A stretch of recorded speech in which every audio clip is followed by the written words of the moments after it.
Playoffs at the Plex. Virginia Beach United preparing to take on South Carolina United Bantams in the first round of USL League 2 playoff action. I'm Isaac Berkey. He's Nick King. Thanks for joining us for this one.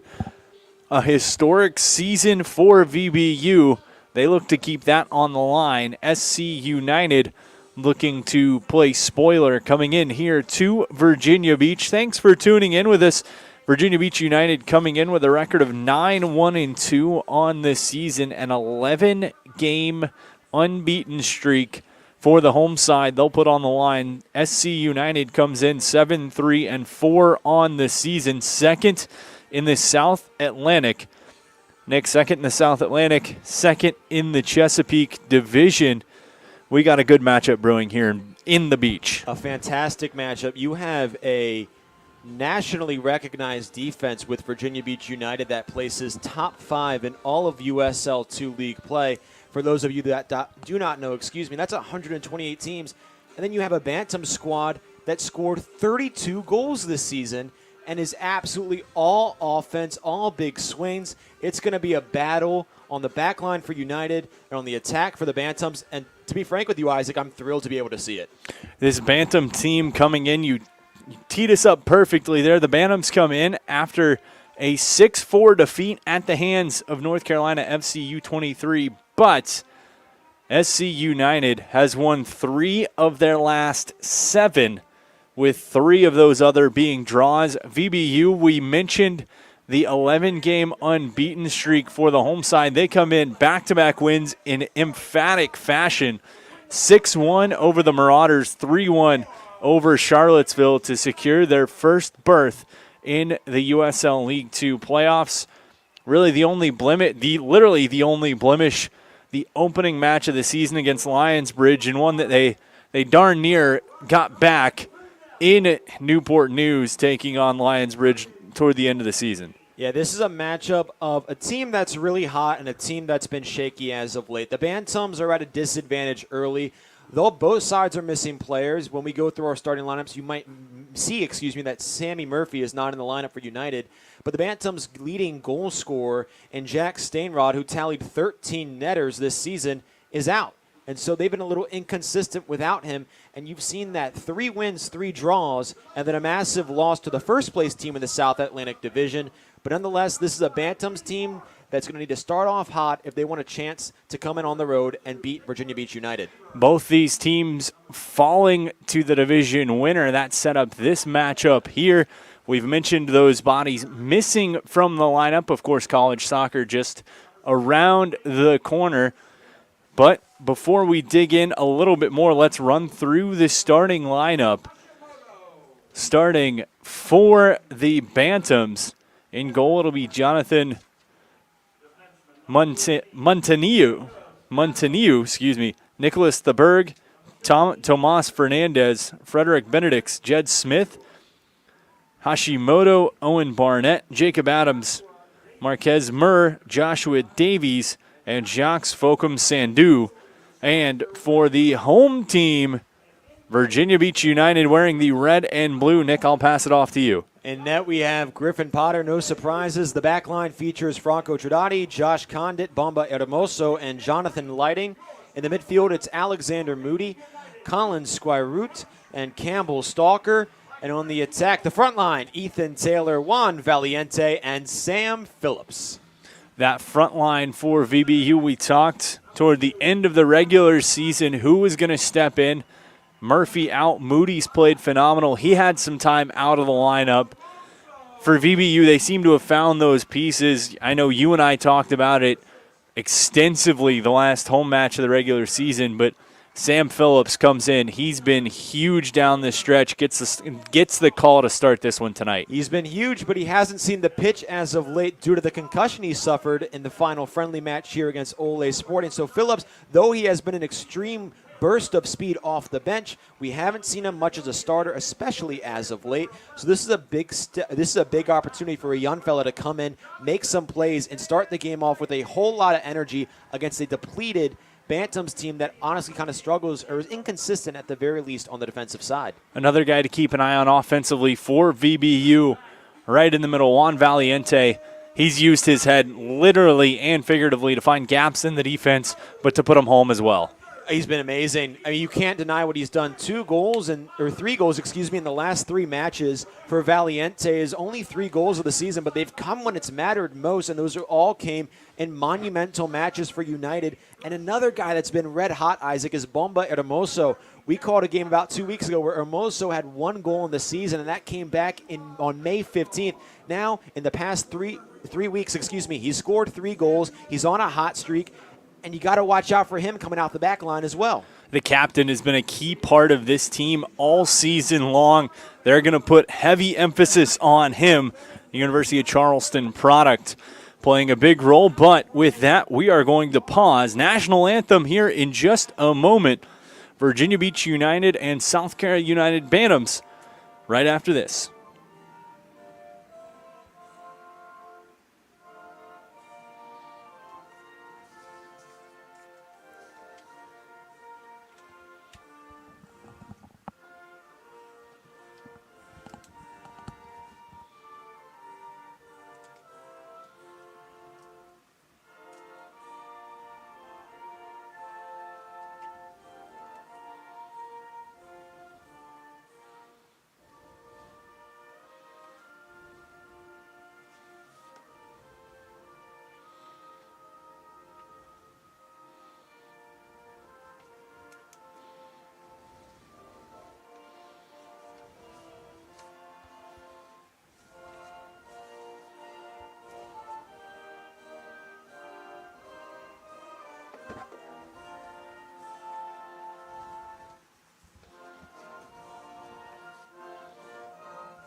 Virginia Beach Sportsplex and Harold Heischober Field. VB United and SC United Bantams preparing for a battle between the Chesapeake Division runner-up and the South Atlantic Division runner-up right here in steamy Virginia Beach. Both teams looking to push themselves on to the next round. For VBU, first ever trip to the playoffs. For SC United, a return trip, but VBU hoping to make it a short one. Before we dig back in, of course, the officials for this one tonight, AR1 Cade Brashear, AR2 Jeff Washburn, Joshua Escobar, the referee, and Samuel Yosef is the 4th man for this one. Thanks to all our sponsors for help making this broadcast possible and free for all of you tuning in. And, of course, thanks to all of you for joining us for this one. I'm Isaac Berkey. He's Nick King. We've got an exciting matchup brewing here. We talked a little bit on the high points for VBU. This Virginia Beach United team, a very, very, very, very much Virginia flavor to it. On the other hand, SC United, not so much a Virginia flavor or even a South Carolina flavor. Yeah, we just wrapped up the Euros. We just wrapped up Copa, and we're heading to the Olympics. And this team is all international, 1 American, and Jonathan Montaneau. Other than that, you have 4 Englishmen, 1 German, 1 Japanese player, 1 New Zealander, 1 Spaniard, 1 Canadian, and 1 Frenchman. They're all over the place. The Bantams bringing them in from all over the globe, not just all over Virginia. This is a diverse and skilled team going off a mainly Virginia productly based team in United. It's going to be interesting to see how United really does against the world. And something Coach Chris Mills talked about and was excited about with this Virginia Beach United side was the ability to have nearly every youth club in this area represented. He's done that, and he's done that with some big style, taking this club to their best season in franchise history, their first playoff berth, and you mentioned it, one of the stingiest defensive teams for VBU. But, of course, they're going to be tested. This Bantams team, you touched on it, we talked about it. They're no strangers to offense, and they're no strangers to games that end up looking like football scores. Exactly. This is a team that you mentioned is high-powered on offense, but we're also missing the fact that this is their 4th playoff appearance in 5 seasons. This is an experienced unit that has gelled together for an awful long time. 2 more games played the United as well gives them a bit of advantage maybe in the chemistry department. So you have to remember that this Bantams team is nobody to be undermined or to be undertaken. They're dangerous. They're deadly, especially on the offensive side, and they have professional talent. I'm talking Premier League talent, Isaac. Mr. Muir, Marques Muir on the defensive side, played a game for Tottenham in 12 games for the Tottenham program in the Premier League 2 division. So some high talent and some high skill on this team that has played internationally. It's going to be a whole lot of fun. As we get ready to get kicked off, VBU in the red kits with the blue stripes down the front, red shorts and socks. Bantams in the all, call it Detroit Lion blue. I think I would have to agree with you there. No Amon-Ra St. Brown for those of you looking for him tonight, but a whole cesspool of talent on the Bantam side. Hard pressure applied as Benedict's was putting it right on to Hermoso. Ball taken away, that's Lighting. He's going to feed back to his fellow captain. They'll look to swing it near side. Franco Tradati, one of the college teammates of Hermoso. He looks a long ball far side, just undercut Phillips. And the Bantams will regroup back on their own end. First touches for the back line for the men in blue. We have to be careful when we watch Sam Phillips. We mentioned how he's coming off a concussion. I wonder how physical he will be being out of practice the past few weeks, not getting a whole lot of action in league play and in scrimmages. It's going to be interesting to see how fast he starts. Certainly for this team, though, is Phillips a chance there. Ball up. United want to try to work that to him. You also see Valiente a little frustrated with Ethan Taylor off the bat. Little miscommunication looking for the big man inside. Bantam's going to try to feed. That one intercepted. It's Condit. Moves up. Valiente has to dance away from trouble. Tripped up, pops right back up. Whistle going to go. He'll get that call right near midfield. Cheeky play by the defense to pop it back over his foot, but VBU on the way, Lighting far side of the pitch. This is a great start for United in the sense that they're controlling possession and they're controlling the tempo. That's exactly what you want to see, especially against an experienced group. You don't want them to get the ball, and you want to pressure this defense that has been inconsistent, especially early. Played back, Hermoso.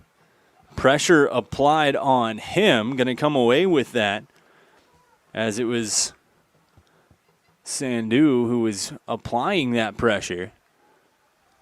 Phillips, chance, steps by one, wants to get the right foot free, bounces it off the shin pads. And we're going to have an opportunity with the corner as Phillips getting a hop, skip, and a jump, trying to utilize that speed. We've talked about it. No hesitation from the big man early on. No hesitation whatsoever, and that's what you're encouraged to see if you're a United fan. Valiente is getting active and getting chippy early, and that's sometimes where he's at his best.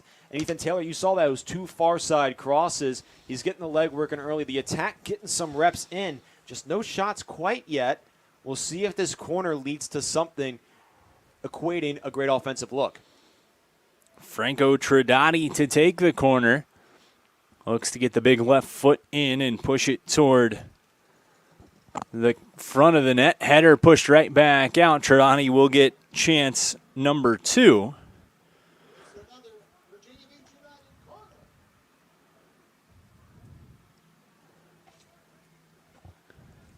Squire Root, the back man for United on the corner. 4th minute, ball played in, up, over the top. Hermoso is there, hops over his foot. He'll track it back down.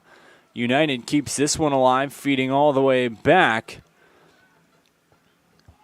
As that one just eventually going to kick back to Potter.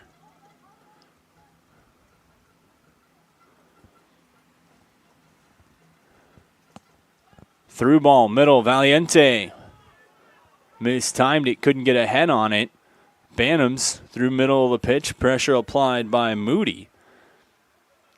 They tap it back, Squire gives to Potter, and the keeper will hang on. veteran presence on the backside is just going to try to slow his team down, calm things just a little bit. And that's what you want, especially in a game like this. Potter, the oldest player on United, by a wide margin of about 2 years. He's got a whole lot of chemistry with these guys. He's played with several of these gentlemen on the collegiate level before, so he has the chemistry and he has that veteran authority to kind of calm his team down, let them know that everything's okay, because a lot of these guys have not played in a game with these sort of implications. Off the throw-in, and Bantams wanted a handball called. Certainly looked like it might have popped up there from our vantage point here in the booth, but United will keep possession stepping on. Taylor. Luck's not always a bad thing, though that did look like a handball for United. They get away with one early. Turnover, chance, Bantams, feed far side on the run. Crossing pass, and that right there was Condit, who was able to just send it out. We'll get our first corner of the afternoon for South Carolina, as a good opportunity countering from Smith. Had a trio of Bantams there. SC United, though, unable to make anything come of it, as Condit was well positioned to cancel out anything Bantams had brewing. Great job by Condit. A little cheeky there when you're right in front of the goal. You don't want to net it in your own net, but in back post, header, save. Potter collects it in right at him, and he's able to make sure that stays out. Quickly chucks ahead. Taylor on the run. The JMU product feeds across. Only one there is the keeper. And SC United will regroup. 7th minute. 0-0 the score. Both teams testing the keepers early on. Both teams with set piece opportunities, trying to feel each other out. First time in USL League 2, and well, since basically the first run through of the division, these teams are seeing a completely new opponent. Chance to figure out who's got what and who's going to bring what, as Valiente tries to send it across. Turnover. Bantams chip into the box. Condit going to track it to the inline. Potter will save it before it goes out just to keep it alive. It's interesting, Isaac, how United started this game fast-tempoed, really collecting themselves on the offensive side, taking their time to move up the pitch and then exploding on the back line of the Bantams. Now they can't seem to get anything going, and the Bantams the ones pressuring and getting the better quality shots. Potter had to get up there off that set-piece header to reach the save, and then had to almost double volley it to himself to keep it out of the net. United needs a good look, and they need a shot. Lighting gives to Valiente on the run. Chance here, and that one tapped off the foot. It's going to go for a corner, but that could have been what they were looking for there, as Phillips, using that speed we talked about. He was out for a little bit, doesn't seem to be showing any signs of rust in the early stages here. Absolutely not. He's been the most active forward for United. He's received the most action on the far side. He's gotten what seems to be a couple intended shots off, just none really gracing the area of Monteneau, excuse me. But he's been active, and so is Stradati over in that far corner. Into the box, back far post, header goes up, trying to track it down. Moody is there, going to be sent out. It'll be a throw-in for United. Another look for VBU. They try to curl it to the back post with Stradati. Nothing going as the Bantams able to clear it out, but it'll be a throw-in here. Moody has Taylor jogging to him, surveys his options, and gives to Valiente instead. You have to be impressed with what this Bantams defense is doing inside the box. Not a whole lot of height on that back line in the midfield. A couple of guys under the 5'10" measure, unlike United, who's pretty much all over 6 foot. So you got to give them a lot of credit in the sense that they are stopping the big guys from getting up there and using their head. They're playing a great defensive package off the corner. Got to be really impressed with South Carolina right now. Set piece opportunity for VBU. Taylor going to be the man. They're going to bring him back toward the sideline a little bit.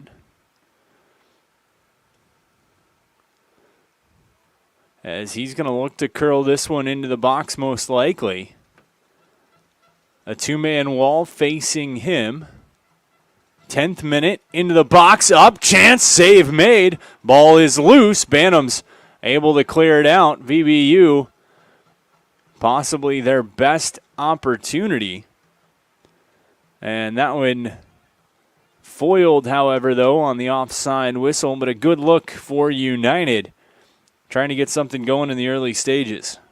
Great look. That almost looked like a shot from Taylor. Didn't land where he wanted it to, and a nice play by Montaneau to get up there and make that save, punch it out, and then a whole cluster of bodies in the middle. Bantams come away with the victory in that battle. Bantams here, quick side pass, stepping in, shot that one short near side. Potter held up on the dive. The look from Smith.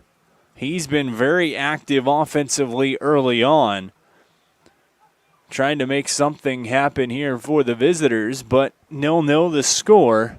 11th minute in this one. VBU and South Carolina United.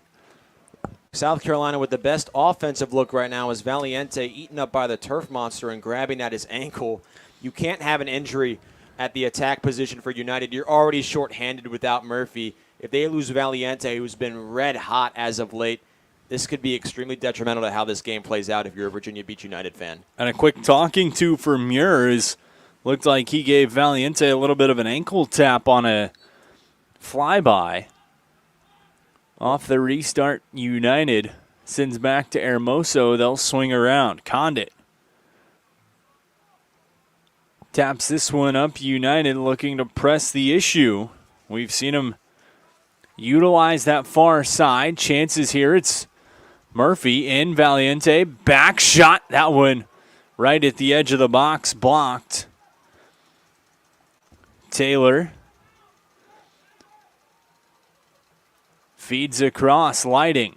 Settles. Tap in. That one high and saved by the keeper, Montaneau, as he's going to hold and just try to slow things back down, trying to counter any momentum United might have started to brew over those last few minutes. Great shot by Stalker, though, just happened to land right off the back of Valiente, and there's Valiente as we speak. United pressuring once more. Right in the midst of things so far has been Valiente. The offensive threat for United. That errant pass gets through. United feeds over, this time Moody. The Virginia Wesleyan product. Chips to the sideline, running down, just stays in. Good positioning by Tridani, but able to pull away as Benedict's pass up. Flag up as Sandeau offside. And another attempt, another opportunity, I should say, foiled by the flag. I've often been told, Isaac, work smarter, not harder, and that's exactly what Josh Condit did. He saw Focom Sado blazing past him. He decided, hold back, wait for the through ball to go. I'll draw the offsides, and that's extremely disciplined play, by a player that's just 21 and wrapping up his junior year at Virginia Wesleyan. Worked across. Here's Tridati.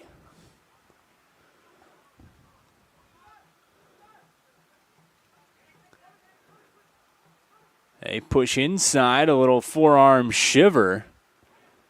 A little bit of an advantage played ahead. Moody gives Taylor. Chipped across far side for Condit. Steps in, works, wanted to get that one all the way over to Stalker. Couldn't connect with him. United's going to swing it back to Potter. United found themselves tied through the regular season as far as points and everything with Lionsbridge trying to claim that division title. Of course, it was that first match of the season as a pass played ahead. Taylor, a chance, shot save made by Montaneau, and Ethan Taylor had a golden opportunity denied, but another corner kick for VBU This United offense is heating up. They're heating up. Taylor knows it, too. He almost had it, buried his face in his shirt. The leading scorer for Virginia Beach United does not often miss shots, especially off that left leg. Unfortunate for him, but another golden opportunity for United off the corner. And it will be Taylor taking the corner, throws his hands up, looking for a party in VBVA, and that one goes over the bar. And out the back, it'll be a goal kick for the Bantams. But Taylor, a good look, good opportunity. We're still sitting at 0-0 here in the 15th minute. Just over halfway through the minute. Where you mentioned party, it's more like a wake right now. Nobody's really up. Nobody's really dancing. We're still waiting for somebody to come to life and score a goal. It's not as sad as a funeral, but it's not as happy as a birthday party right now. We're in that wake phase. We'll see what team can, I guess, raise the dead. I don't know, put a score on the board. However you want to phrase it. United's been the one pressuring, but the Bantams have had some really good looks as well.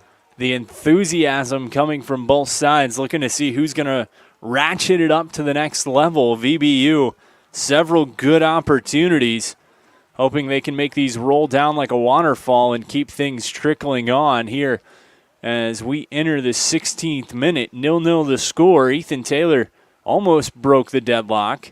We'll see who can do it. Here's Valiente through the middle of the pitch.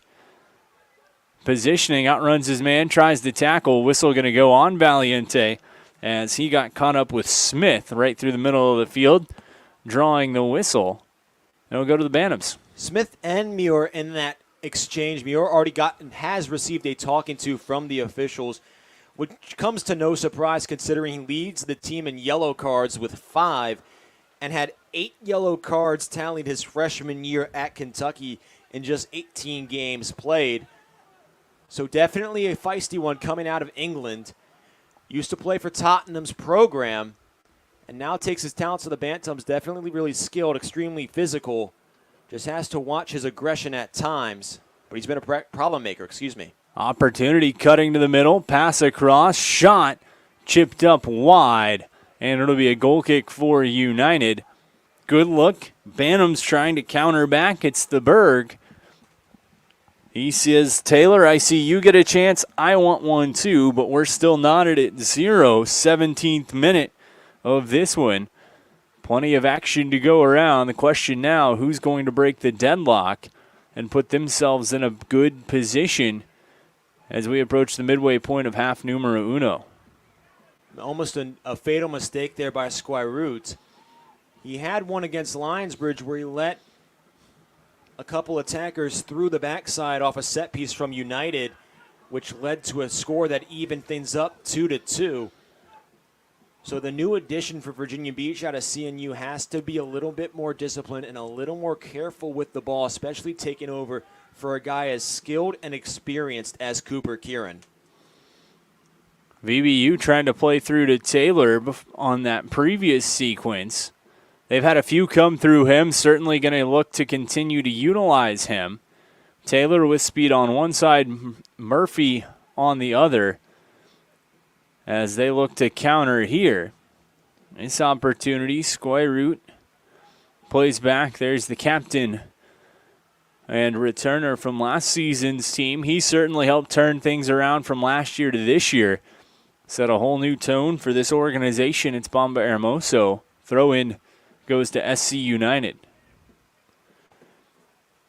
You mentioned how Phillips and Taylor, 2 speedsters on the far side, winners for United. But one guy I'd like to see get involved more that has that speed is Alexander Moody. You haven't seen him involved so far in the offensive action or game plan for Virginia Beach.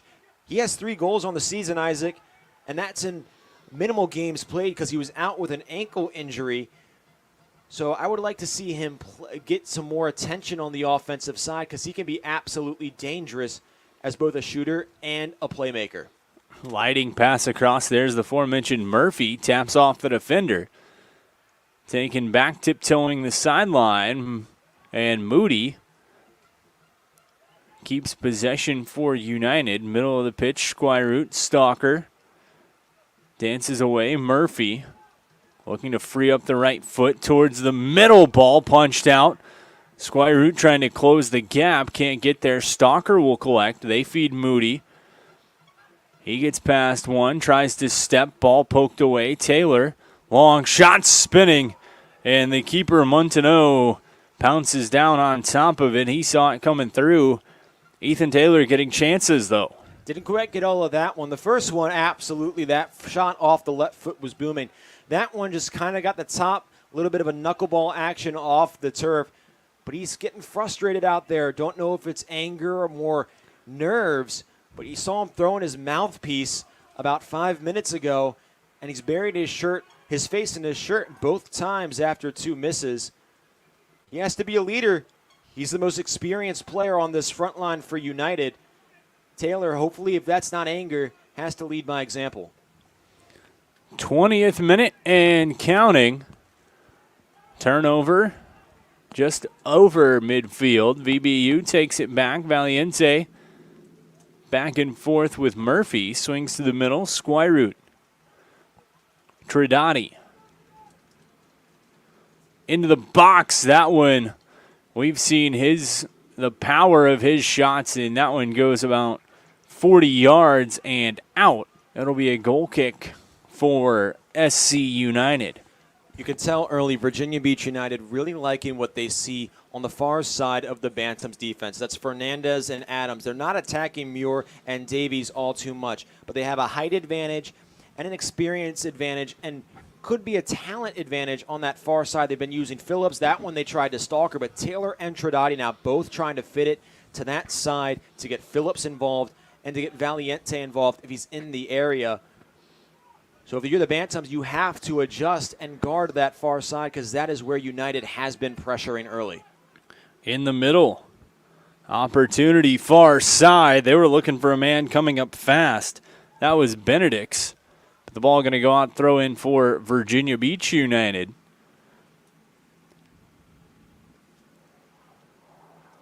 Stalker, middle of the pitch, just grazes it with the head. Valiente has a man fall down, couldn't turn and burn quite quick enough, so he'll trot back to the middle of the pitch and feed to Tridati. Taylor chips in, just not enough air under it, trying to connect with Stalker. Opportunities are there for United, certainly. The pressure being applied. Sorry to cut you off, but Taylor looking far side once again, as you mentioned, and look was there, just couldn't quite connect. It's been a lack of conversion so far. The looks have been there.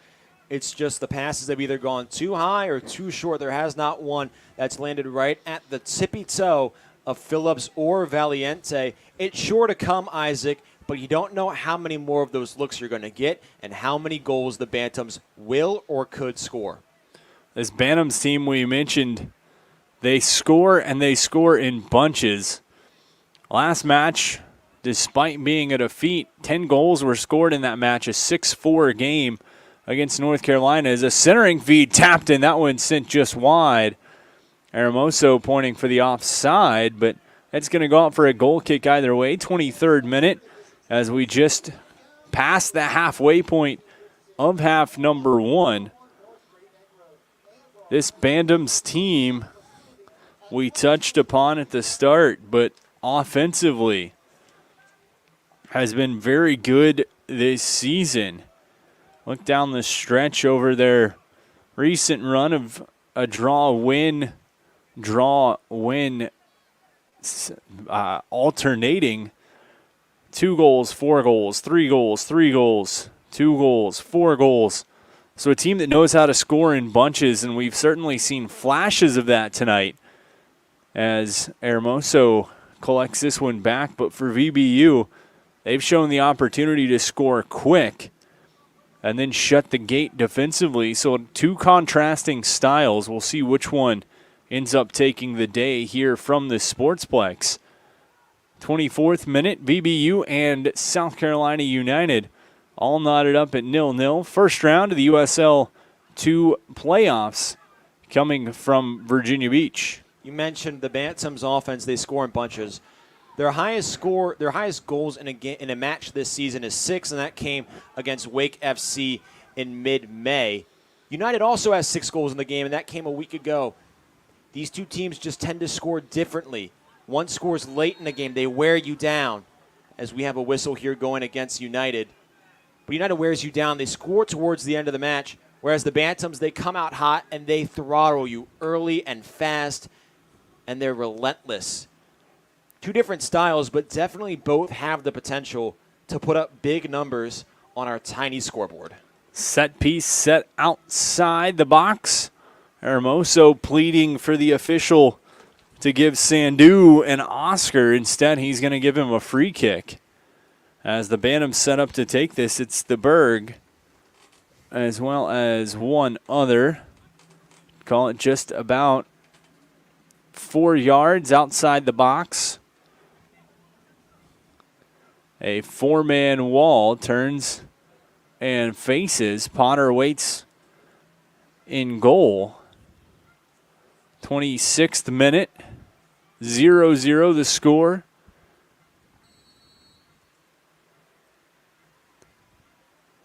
Approaching, right foot, curling. That went off the outside of the net. A good look, good opportunity. Benedict's tried to make it happen, but sent it just wide. I'm sure several of you United fans had flashbacks to that first road match against Christos, where United was up 1-0. It was the 80th minute. They thought they had it in the bag. And then, a set piece just like that. Found the back of the net. That's the only one they faced all season, Isaac, and they're 0 for 1 on stopping them. Though there was not much action on the defensive side to halt that scoring opportunity, it's got to be a breath of relief for Chris Mills and a breath of relief for Griffin Potter, knowing that this team is successful in stopping those set-piece opportunities and just touching on that Christos score. That cost United first place, arguably, in the Chesapeake division. No arguing about it. A win there puts VBU into the Chesapeake Division Championship seed. Is a chance here. Valiente shot. That one blocked. Comes right back. He was trying to find some freedom. Couldn't get away. Ball into the box, back post. Header pushed out, and it'll be a corner kick. There's that far side. We mentioned VBU going there. They had Murphy. Couldn't get it to him. Nice play there by Smith, who came on the back end from the front lines to head that one away. You've got to be fortunate, though, if you're a Bantams fan, that Fernandez was not the one going after that header. He's extremely talented, but not the lengthiest defender, only 5'7", a $141. To have a lengthier guy get there, extremely important. Ball in. That one tipped off. That'll be a goal kick for the Bantams.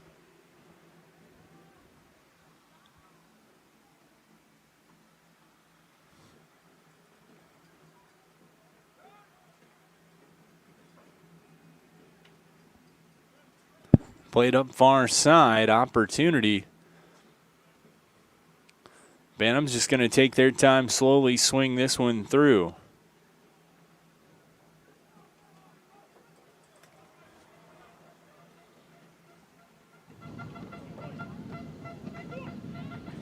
Cross midfield. Slowly taking their time, trying to go far side of the pitch. Had one on the run. That's going to get through. Fernandez feeds in, chance, chip, back post, looking for a man. Couldn't quite get it where they wanted it to. Moody swats it out of midair. Ball stays on the Bantam feet. Far side, Fernandez. Right foot, back post, header, up, sent wide. And it's going to be a goal kick for United, but a good look for the Bantams. Great look for the Bantams. We mentioned how United's attacking that far side. You know what the Bantams are doing? They're attacking Jonathan Leiden. They've gone to his side several times. Leiden has passed every test he's been given so far, but they're seeing something with either Benedict's or with Hashimoto working on Leiden that they really like, and they're targeting the captain wearing number 12 right now. Goal kick for United. Wawa time clock says just creeping up on the 30th minute of this one. 0-0 the score. Thanks to the great folks at Wawa and all of our other sponsors for making this one happen tonight. as VBU looks pressuring. Dancing his way through is Sandeau. He's tripped up. Possession stays. Pass through. Moody going to feed back to Potter, who sends out to midfield. Stalker over his head. Valiente can't track it down. SC United sends back to the keeper, Montaneau. A whole lot of action happening, but not a lot of shots. United, 5 corners now, hasn't really capitalized off any of them. And honestly, Isaac, their chances or their looks have decreased in value as time has gone on. The last one we saw wasn't even close to the box, let alone a man in red. United starting to wear a little bit. They need to take advantage of its opportunities before the Bantams capitalize and put United behind, which is a place they have not been much this season. Starting to feel like a heavyweight boxing match of sorts. Counter punch, punch. Questions who's finally going to break through, as cutting across the middle this time is Fernandez. He feeds back. Bantams will press to midfield. Work far side in front of Coach Mills and the VBU bench.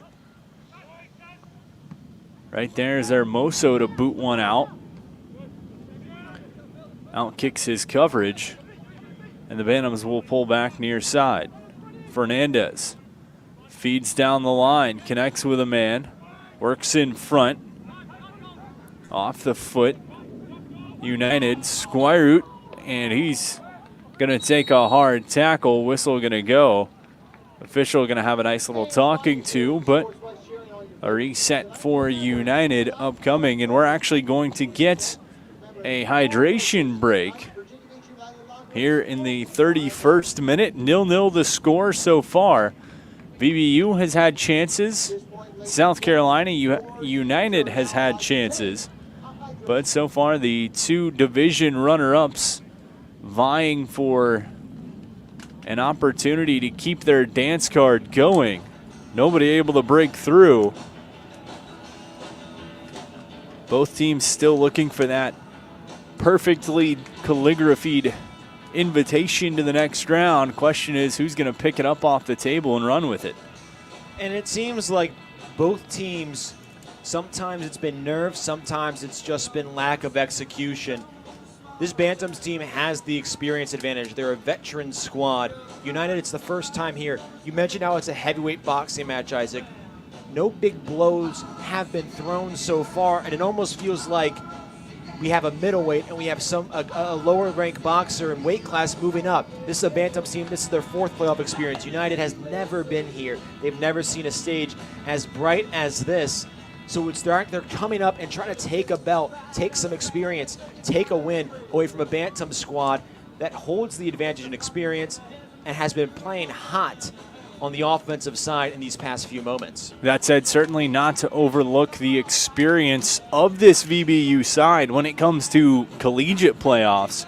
You get 2 key players to this side in Trinidadi and Hermoso, experienced collegiately in the playoffs with Charleston. You get other guys who have experience through Virginia Wesley and Christopher Newport, guys who have played meaningful games recently. Just at times is different when you're playing for that new crest on your jersey, a new league, guys top to bottom, something a little bit different. But here under the lights, a hot one. We're going to see who heats up and who takes it. That's exactly what it's going to be, and you're right. United does have several players that have played in big games. Juan Valiente, a big one, won a championship this year at the collegiate level, or at least in his collegiate career, excuse me. But you're right, Isaac. This is a different environment. This is a different feel. You're with a bunch of guys you met almost 3 or 4 months ago. These aren't guys that you've been with for 4 years. So having to gel and work through this adversity together, especially if you're United, who hasn't seen much adversity this season. I mean, an 11-game unbeaten streak, and they haven't been behind in one of those matches. It's just a matter of overcoming that as a unit and trying to get on the same page and convert those offensive looks. And for this team, potentially last time this group will be together as a whole, so trying to keep the ride alive, keep things going for both sides, but for United, keep what's been a historical season full of very high points rolling here from Harold Heischober Field and the Virginia Beach Sportsplex. 33rd minute in this one. Appreciate you joining along with us. Later start due to the extreme heat here in VB. As ball played on the far side, Chance trying to center it. Tapped back, shot, bouncer goes just wide. And Bantams keep going for that far post, and no love as the ball keeps hopping wide. Great idea, though, by Fokum Sandu to just flick that ball slightly backwards. It's the extra pass, and usually it pays off. Unfortunately, I believe it was Theberge could not convert on the opportunity, but the Bantams, their ball movement has been fantastic, and that's just a pure example right there. Throw in, Taylor wanted to catch Valiente on the hop. Couldn't get it to him. Comes right back. Bantams feed across. Benedict's on the run, closing the gap. That was Condit. Beautiful defensive angling. Couldn't quite teach it much better than that right there. Counters the opportunity. It'll be out for a throw-in for SC United. Hermoso getting a little bit aggressive there. That tends to happen with Bombo. We've seen it a few times this season. He just gets burnt on the outside, but Condit comes in, wears the red cape, and saves the day. Plays Superman for about 10 seconds. That would have been a golden look with nobody in between. It was Benedicts and Hermoso on that attack in, but still another good look for South Carolina off the throw-in. Good little run up on the throw, pops one in. There to head it out is United. VB United, that is. Tapped by Trinidadi. Rolls out, throw in for the visitors. 35th minute, 0-0 the score. Trying to take some momentum into the locker room are both sides.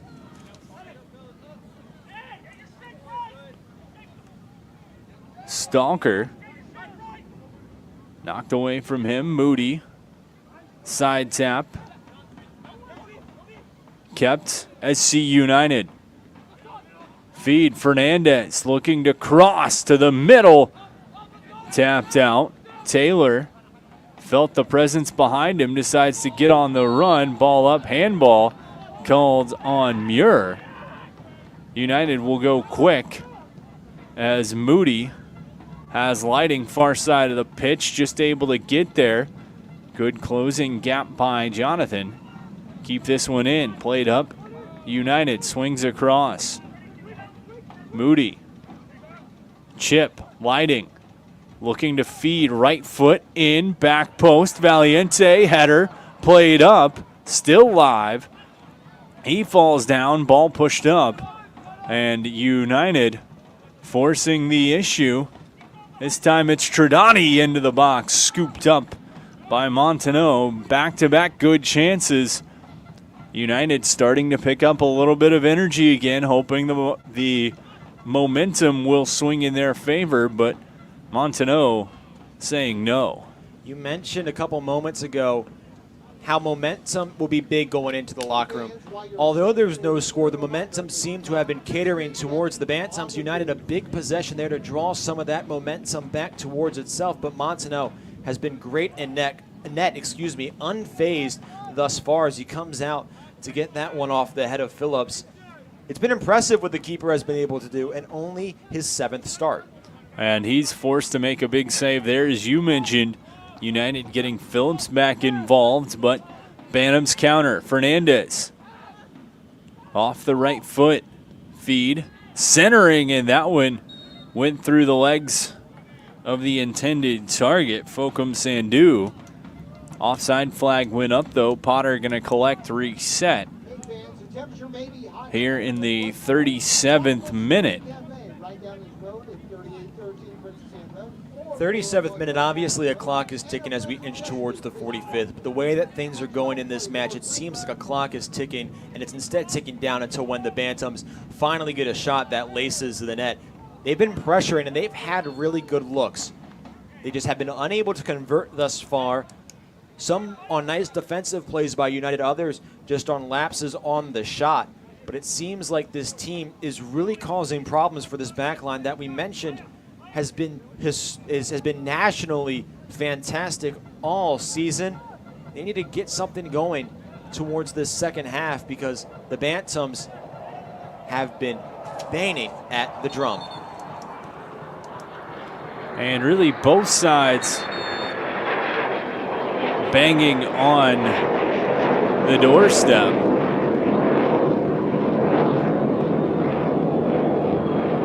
Trying to find someone who will step up and say they want to be the one to shut the door.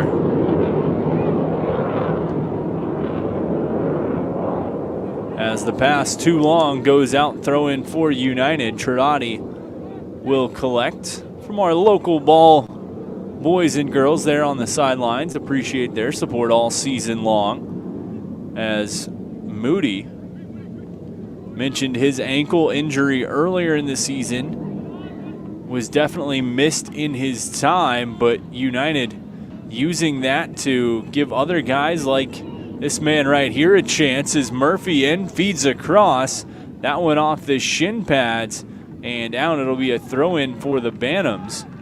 Moody's presence was missed, as he's certainly been a big aspect, and with other guys out, he's one that they're glad to have back in the lineup. Exactly, and you mentioned it's been giving other guys chances, and that honestly might benefit United because of the loss of Cooper Kieran over the past week and a half. Campbell Stalker, the guy to replace Moody, and then Sam Phillips, you mentioned as he was scorching down the field, has replaced Murphy and saw a lot of minutes when there was a shuffle at that striker position for Virginia Beach. That experience has carried over, but some new guys still in the lineup that raises some question marks. The big guy, Colin Squire-Root, in the middle. He's played well tonight. He needs to keep things going because of the match against Lionsbridge. It seemed like there was at times a lapse of chemistry. Couple of players down for United, and with the heat, as a yellow card being shown there before we get back to the heat. Yellow card shown to Fokum Sandu here in the 40th minute. That's Sandu's first of the season. He's making his second appearance in USL 2 play tonight, replacing Jack Stainrod, who led the team in both goals and points scored. But a yellow card early. Sando does have a goal in his other lone appearance. Let's see. He's been dangerous so far, Isaac. Let's see if he can tally one for the Bantams and end the deadlock, as you've been saying. The Coker University product also saw time at Oregon State with the Beavers. He was a leading scorer for Coker in 2021 to 2022. Led the conference, as a matter of fact, and was first-team All-Con that year. So definitely dangerous on that front end. It's just a matter of when he gets those looks. He's made a couple extra passes, has yet to really let that leg loose. 41st minute, Valiente applying valiant pressure. Ball up the sideline, little give and go, looking for space. Fernandez feeds across. 41st minute. Ball played, settled. Trying to get it up, ball pops up. Bantams wanted some sort of call on Trinotti. He's going to clear it out. Valiente is there, has Taylor on the run. Decides to beat his man in a foot race, gives back for Moody. Should have gave it to Taylor there. He had the momentum and was scorching up the pitch. Missed opportunity, but United still with the ball. And we have a whistle here on what appears to be a forearm shiver to the back by one of the Bantams. Looks like it was Hashimoto on defense there on the far side. Opportunity on the reset for United. Still 0-0, 42nd minute here, Isaac. Not a whole lot of looks so far as United is on the attack. It's been interesting. They started a little hotter, had their best look early on, has not really seen anything close to the inside box in about a dozen minutes. Hermoso nabbed on the quick little push off, but time keeps ticking on. We will keep an eye on the official for stoppage time here in half number one, but certainly creeping down. Not a ton of extra stoppages, we'll say, as Bantams working across the back line. No substitutions so far in half number one. We'll see what half number two looks like when we get there, but with the real feel at kickoff right around 100, certainly something to keep an eye on with these guys playing in the heat, running back and forth as the ball goes through the legs of Valiente. At that point, the opportunity for VBU down the stretch to get plenty of guys in becomes that much more important as we look at the United bench, as guys with USL 2 experience, you look at McCloskey, Ruddy, Wayland, all had significant experience, and we'll see what their chances look like here in half number two or whenever they hit the pitch. Meanwhile, Bantams far side, looking to center. 44th minute, just entering. Ball played back. United almost planned to escape this first half without surrendering a score. No aggression from the striker in Valiente, and Taylor playing far back. They seem to just be content with going with a 0-0 tie into the break. Valiente tried to settle, but Muir kicked away from him. Bantams cut across, pass pulled just ever so briefly. They're going to feed back to midfield.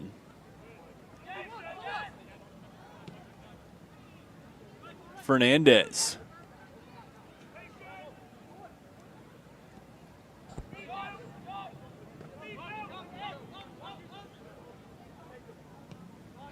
Bantams really taking their time on this possession.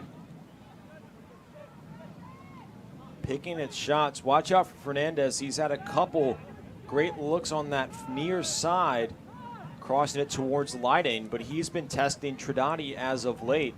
So watch a feed over to him. He's got a lot of turf in front of him.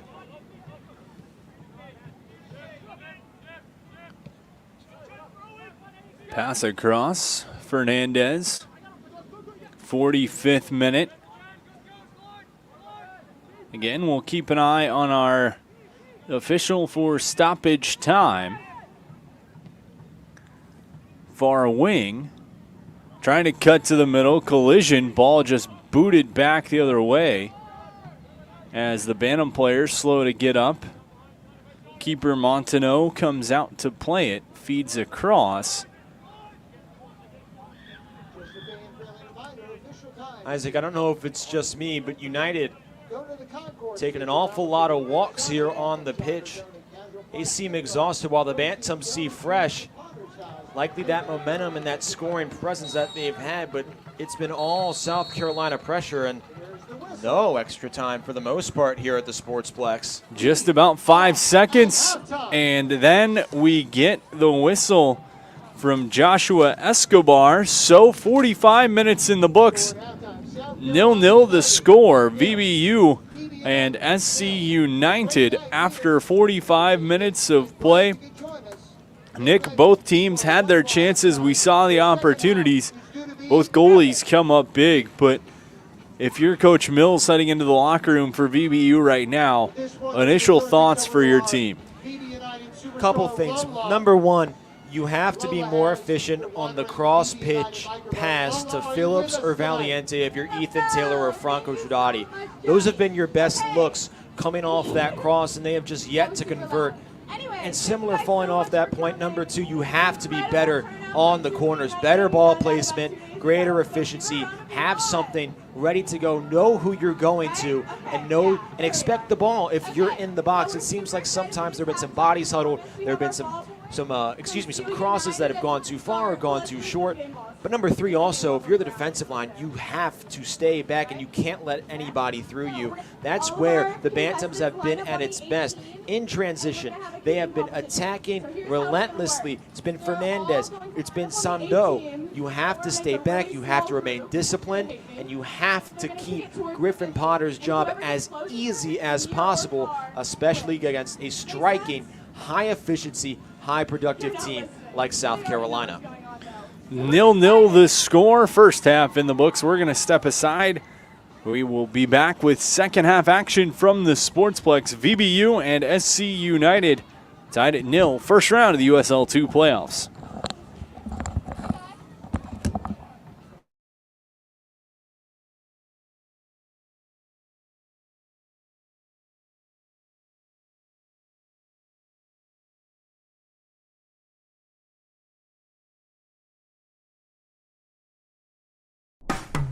After more than 50 years of innovation, AstroTurf still leads the way. The inventor of artificial turf does it all, right here in the USA. We engineer, test, manufacture, and install the world's most innovative fibers and turf technologies, with over 30,000 tracks and fields worldwide. AstroTurf, powered by Sport Group. Treat yourself to a visit to the Drip Bar IV Hydration and Vitamin Therapy in Virginia Beach. Boost your immunity, increase your energy, and promote anti-aging with our personalized treatments designed to ensure efficient nutrition absorption to rejuvenate your mind and body. Come see our chic and relaxing day spa for yourself today. We welcome walk-ins and appointments. Our medical professionals will help you achieve your best health and answer all your questions. The Drip Bar at Lansdowne Commons in Virginia Beach. I grew up here. I know this town. I know the people here. More important, they know me. As a banker at Town Bank, we become part of the communities we serve. The people who bank with us, our members, know us. When you bank with Town Bank, you'll know your banker. You'll know you can reach us, and you'll know we're here for you.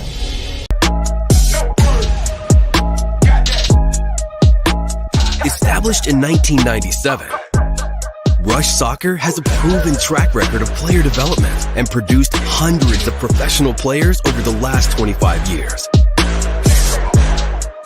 With strong foundations through our core values like passion and enjoyment, with a global network spanning over 125 communities on 6 continents, Rush Soccer provides a world of resources and opportunities for players. Be a part of something bigger. By joining the Rush, you'll have access to our world-class programming, like our college advisory program, player development program, Rush Select program, and exclusive educational resources. Your passion for the game will reach new heights. And the best part, Rush Soccer is dedicated to helping both players and the club front office grow and succeed. You'll be part of a passionate and purposeful community, united by a shared love of soccer. Whether you want to play for fun and enjoy the game of soccer, or have the ambition to play at a high level, Rush Soccer offers the largest pathway with direct connections to professional teams around the world. Check out our social media and website to find out when and where you can come to our Rush tryouts.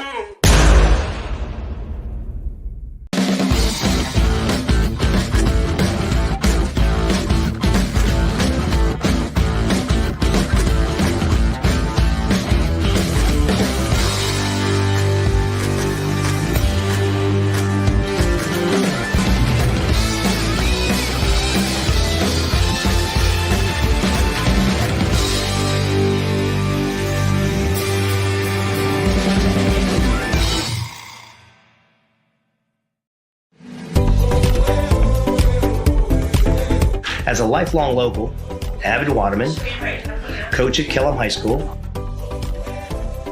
coach at the Virginia Rush Soccer Club, also a member at Virginia Beach National and Hanover Ridge Golf Club. The 757 is a great place to live and play. As a seasoned realtor at the Bryan Group, I know I can find you the perfect home.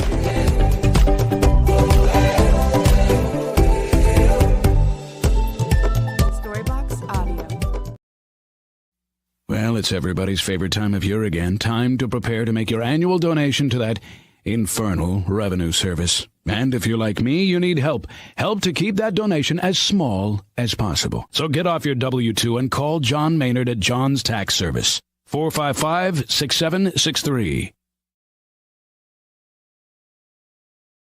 Pain and Gain, your one-stop shop for all things field hockey.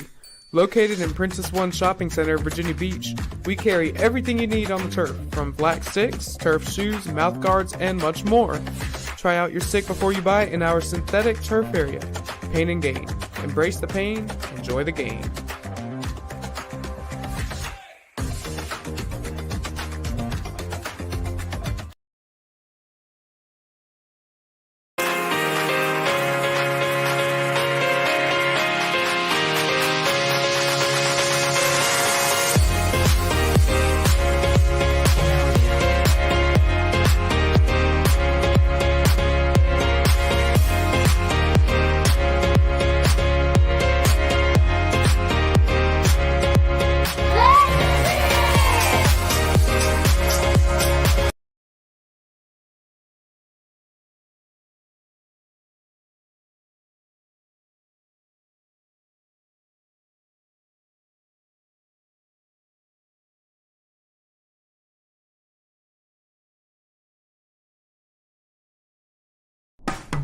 After more than 50 years of innovation, AstroTurf still leads the way.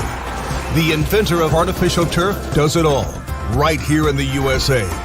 We engineer, test, manufacture, and install the world's most innovative fibers and turf technologies, with over 30,000 tracks and fields worldwide. AstroTurf, powered by Sport Group. Treat yourself to a visit to the Drip Bar IV Hydration and Vitamin Therapy in Virginia Beach. Boost your immunity, increase your energy, and promote anti-aging with our personalized treatments designed to ensure efficient nutrition absorption to rejuvenate your mind and body. Come see our chic and relaxing day spa for yourself today. We welcome walk-ins and appointments. Our medical professionals will help you achieve your best health and answer all your questions. The Drip Bar at Lansdowne Commons in Virginia Beach. I grew up here. I know this town. I know the people here. More important, they know me. As a banker at Town Bank, we become part of the communities we serve. The people who bank with us, our members, know us. When you bank with Town Bank, you'll know your banker. You'll know you can reach us, and you'll know we're here for you.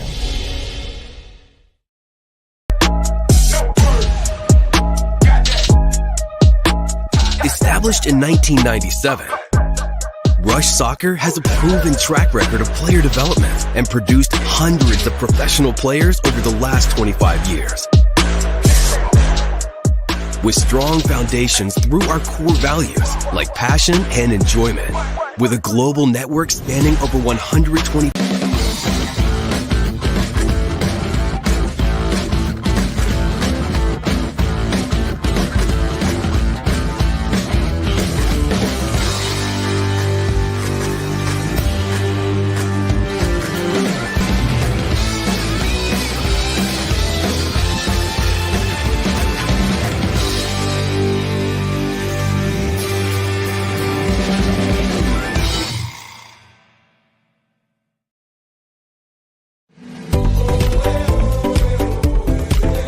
As a lifelong local, avid waterman, coach at Kellam High School,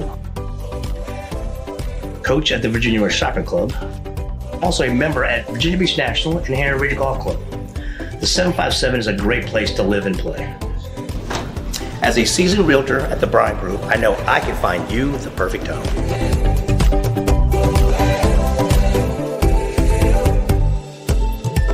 Get ready for a season of thrills and excitement. Virginia Beach United invites you to experience the adrenaline of USL League 2 Pro Soccer.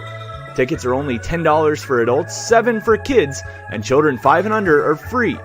It's the perfect family outing filled with fun and entertainment. Secure your seats now for a season of unforgettable soccer moments with Virginia Beach United. Don't miss out. Well, it's everybody's favorite time of year again. Time to prepare to make your annual donation to that infernal revenue service. And if you're like me, you need help. Help to keep that donation as small as possible. So get off your W-2 and call John Maynard at John's Tax Service. 455-6763. At CHKD, sports medicine is more than just treating injuries. It's a whole team approach to caring for young athletes. With experienced physicians, surgeons, trainers, and rehab specialists here when kids and teens need them most. Our experts help young athletes prevent injuries too, with advanced training and conditioning programs that keep them in the game safely. CHKD Sports Medicine, where kids are more than patients and we're more than a hospital. Pain and Gain, your one-stop shop for all things field hockey. Located in Princess One Shopping Center, Virginia Beach, we carry everything you need on the turf, from black sticks, turf shoes, mouth guards, and much more. Try out your stick before you buy in our synthetic turf area. Pain and Gain. Embrace the pain, enjoy the game.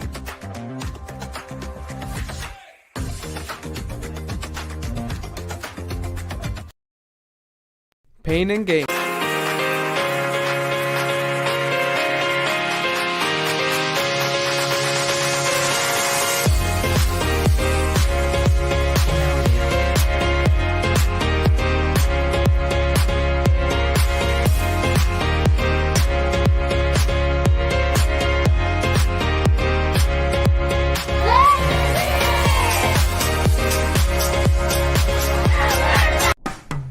After more than 50 years of innovation, AstroTurf still leads the way.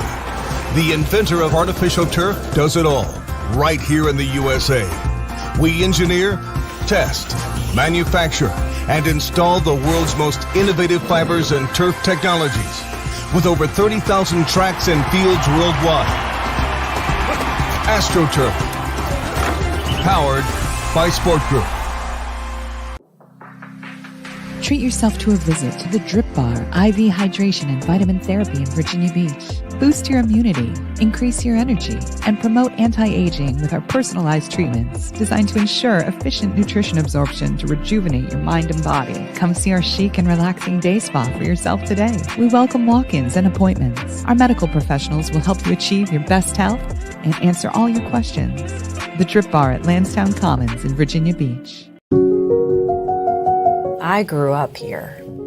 I know this town. I know the people here. More important, they know me.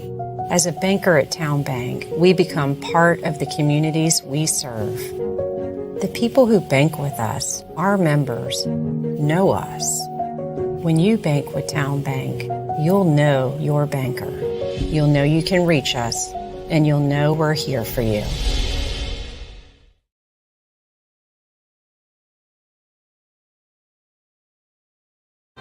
"45 minutes gone." The score, it's exactly the same as it was at 7:04 p.m. 56 minutes before we kicked this one off. 0-0. I'm Isaac Perkey. He's Nick King.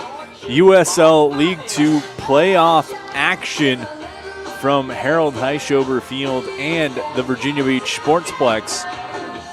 Of course, quick shout out to the city of Virginia Beach.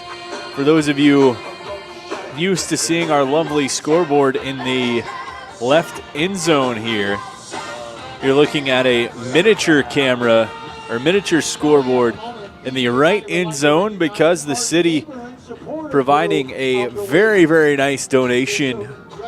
Big thanks to Bobby Dyer and company, Mayor Bobby Dyer and company, for the $1 million scoreboard coming to the Sportsplex to make everything much, much better for years to come. So big shout out to the city on that. Also big shout out to our sponsors for making this one happen, the beautiful folks over at Wawa. As VBU, we see them circling just off the left of your screen there. Right in the middle, Alexander Moody, one of the veterans on this team, trying to rally the troops and see what they can get going. We talked a little bit about VBU's discussions in the locker room, what they could be. We have yet to see the Bantams take the field, but the Bantams had some momentum coming into the locker room at halftime. Your thoughts, Nick, for the Bantams, what they can do, what they should look to do here in half number two if they want to be the ones coming out of the 7-5-7 with a victory? First off, if I was head coach Nathan Smith, I'd be furious that I had a throw in about 5 yards outside the box and the officials blew the whistle after 8 seconds of extra time. We've seen that a few times this season, Isaac, where the officials have gotten extremely strict with the time allotted.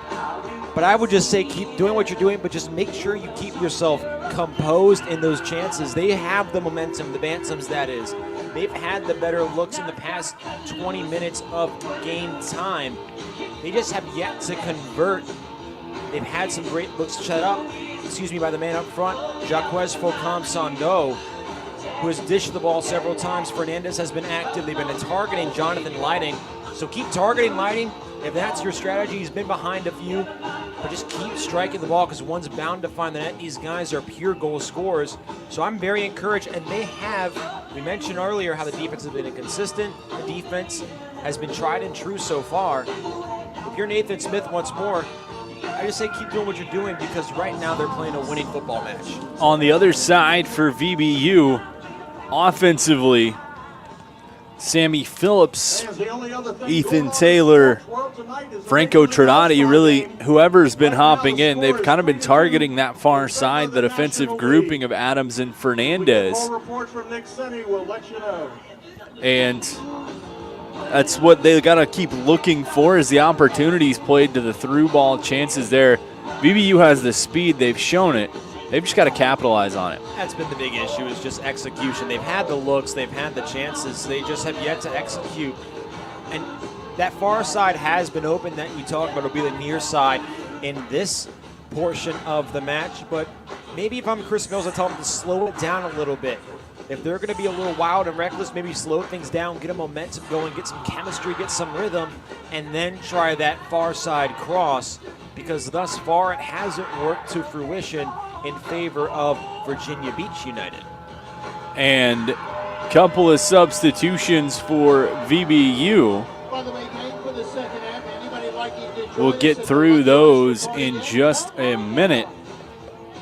We can tell you, though, Jack Otley on the pitch for VBU. Bantams will look to kick off.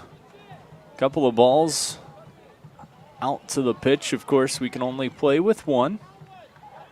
I talked about how Leiden had been targeted. He has been replaced in favor of Aiden Cass, the young Lynchburg product. He's seen some USL 2 action, not in a game as big as this, and not this much time remaining in a match. So a big moment for the young kid wearing number 23. As Cass and Otley on for United. Looks like Otley replacing Squire Root. So opportunity is SC United starting off with possession. Subtle pressure applied from VBU. They work far side of the pitch. On the run, Hermoso caps his man off. Ball in the box, pulled back, chance. Centering feed up top, looking. Worked across, but a good step by VB United. Give comes to Phillips. Feeds back, tapped around and through. Cass getting his first touches. As you mentioned, on for Lighting. On the run, Tradati wanted to connect through to Valiente. No go there. SC United plays up. Ball past Hermoso on the run. Man trying to cut in. Potter steps out, trying to dribble around. Shot, and they score. Bantams capitalize on an opportunity early in this second half. 47th minute. And it's 1-0 for the visitors. As dancing his way around the keeper.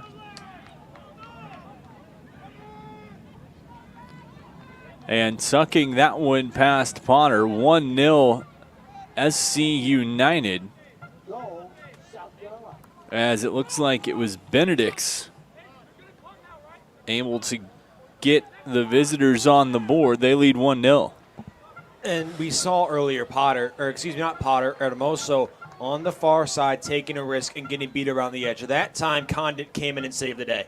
No help for Hermoso. He takes a risk, takes a poor route on the ball, and pays for it as a long shot here by Moody easily saved. But that's a big mistake by a guy that's supposed to be your captain. You can't let Benedict's blow past you, especially with no help and nobody for him to pass the ball to. It was just him and Benedict's. You play that well, you have help coming from the near side. A poor play by Hermoso, and frankly, great capitalization by the German Benedict's. His third goal of the season, and it's a big one. You saw that Bantams bench ignite. Off the kickoff, Moody allowed himself to be baited into sending that one right at the keeper. Thought he could chip one over the head of Montenot. Bantams trying to gather some momentum. Chance played through. Crossing feed opportunity. In shot save made sliding by Potter. Goes out and it'll be a corner kick. But one goal and the Bantams have a little bit of new life.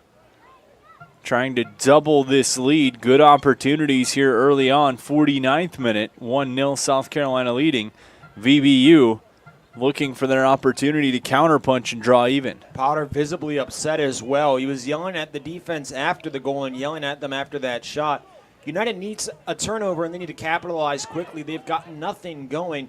They've brought in Otley, who has been described by a pair of players to me as an offensively suited midfielder, somebody that can score with ease. He's been around the team all season, finally beginning to see action after his tour of traveling the nation in showcase tournaments has ended.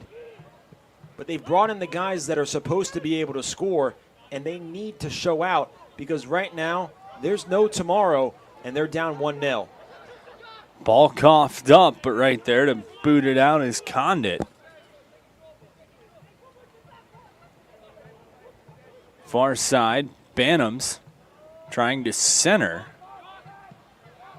Pulled back, played up the line. And Isaac, you could hear a pin drop in this stadium right now. The crowd is silent. They're mute.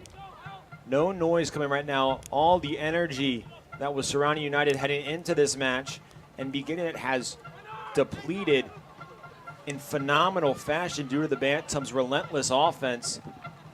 Phillips on the run, trying to center, puts one right in to Montenot. The striker tried to use his speed there, got a little bit of separation, but not enough to put it towards the middle of the pitch. Great look there by Phillips. It's just a lack of being able to capitalize on those opportunities that has been the tale for United all night. They need to rewrite the book, or else they're going to go down after a historic season with an ugly finish. Far side of the pitch.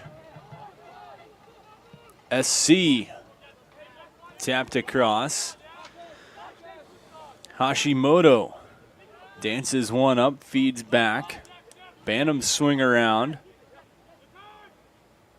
Goal in the 47th minute gives them the 1-0 lead, trying to add to that. United trying to find a spark plug of their own. Gain some new life. Moody on the run, has Phillips ahead of him. Gives up. Phillips trying to center that one off the defender out. It'll be a corner kick for United. Their sixth of this one, first of this second half. Trailing 1-0, 52nd minute. Looking for something to get going as Trudati going to make his way to the corner. I don't understand the strategy right now for United. With several men outside the box, I feel like you really have to crowd that area. You have your best goal scorer in Ethan Taylor closer to the 10-yard hash mark, about 15 yards from the net. You have the big guys inside, but this setup has not been working. I feel like you got to crowd the keeper in Mondano, make him confused because he's been disciplined all night and trying to let one eke by. In, chance, ball loose off the crossbar and pulled back in. And that one's going to go back to VBU, a good opportunity. Looked like it hit the football crossbar as well as the soccer crossbar. Chance again for Trudati, but VBU trying to get some life. Back post, header up. Bantams collected off the arm. That goes up. Flag went up. The referee waving off his own assistant there. Not something you see too often. As Hashimoto gives to the middle on the run. Chance. Sandeau into the box. No call. The official saying he's going to let the boys play. That's well established so far.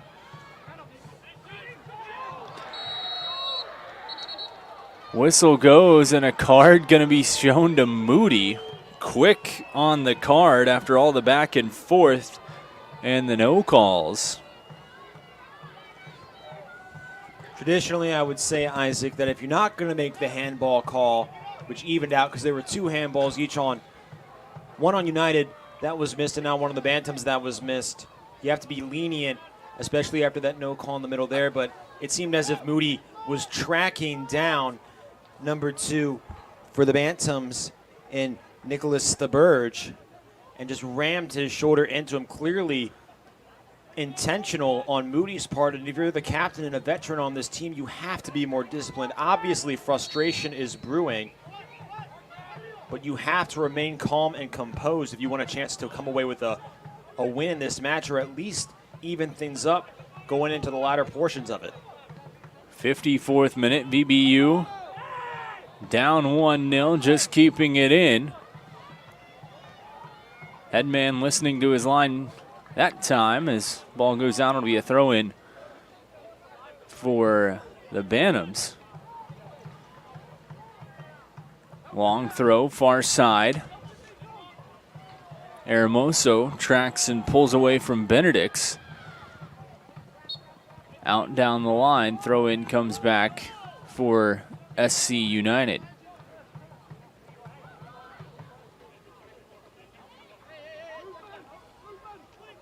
Officials both busy and a little bit reservative early in this half, refusing to make some blatant calls, calling some that are both blatant as well.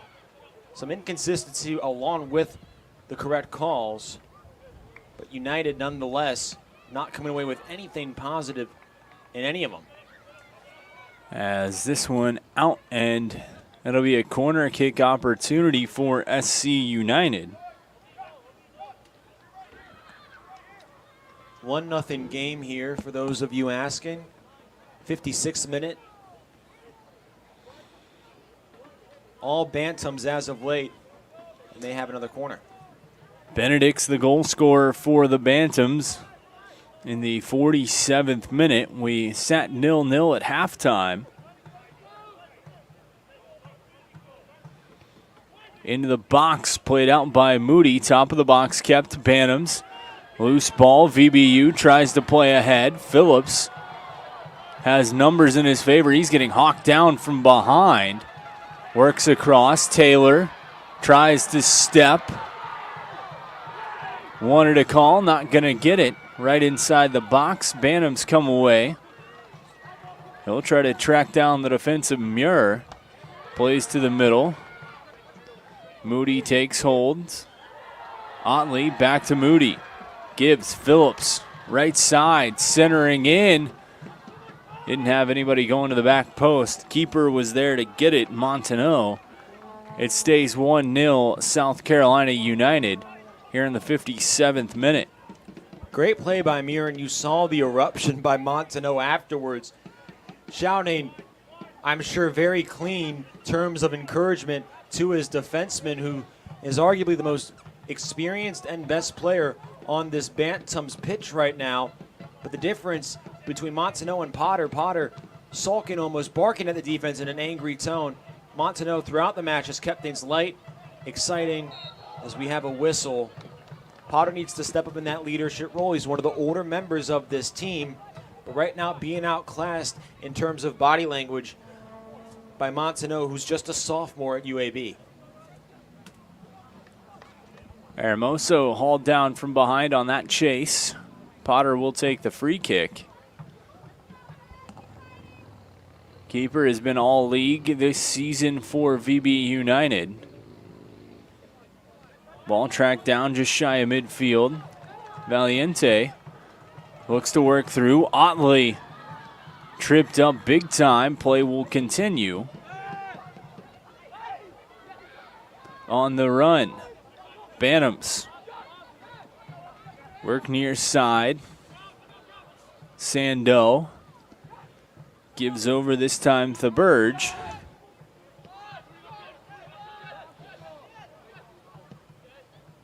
Tapped across. Held. Pass intending to center off the foot of Tridati. Out. And it'll be a throw-in for SC United. 59th minute.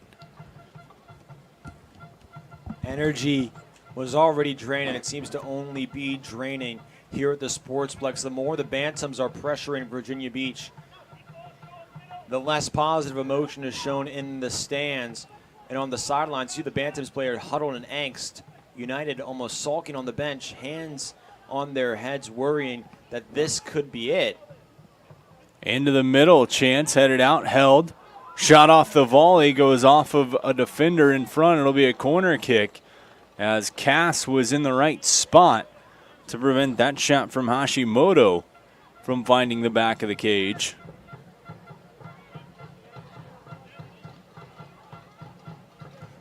United has not been held scoreless in a match, Isaac, in USL 2 play since May 11th.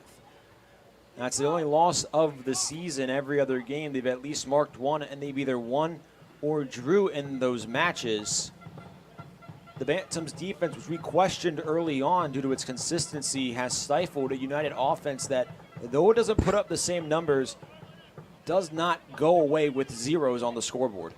11 straight unbeaten for VBU coming into this one tonight. As the field goal attempt is good, soccer goal attempt no good. Ball out, it'll be a throw. It'll be a goal kick for Potter. Quickly moved across and back on the restart is Condit.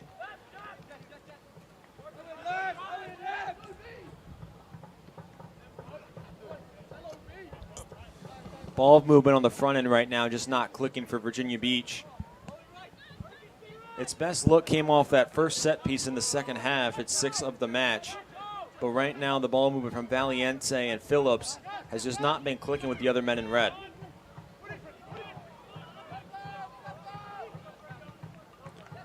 Cross field, Tridati. Works across. Phillips. In, Moody takes away. Collects to the middle. Shot. Couldn't get it cleanly.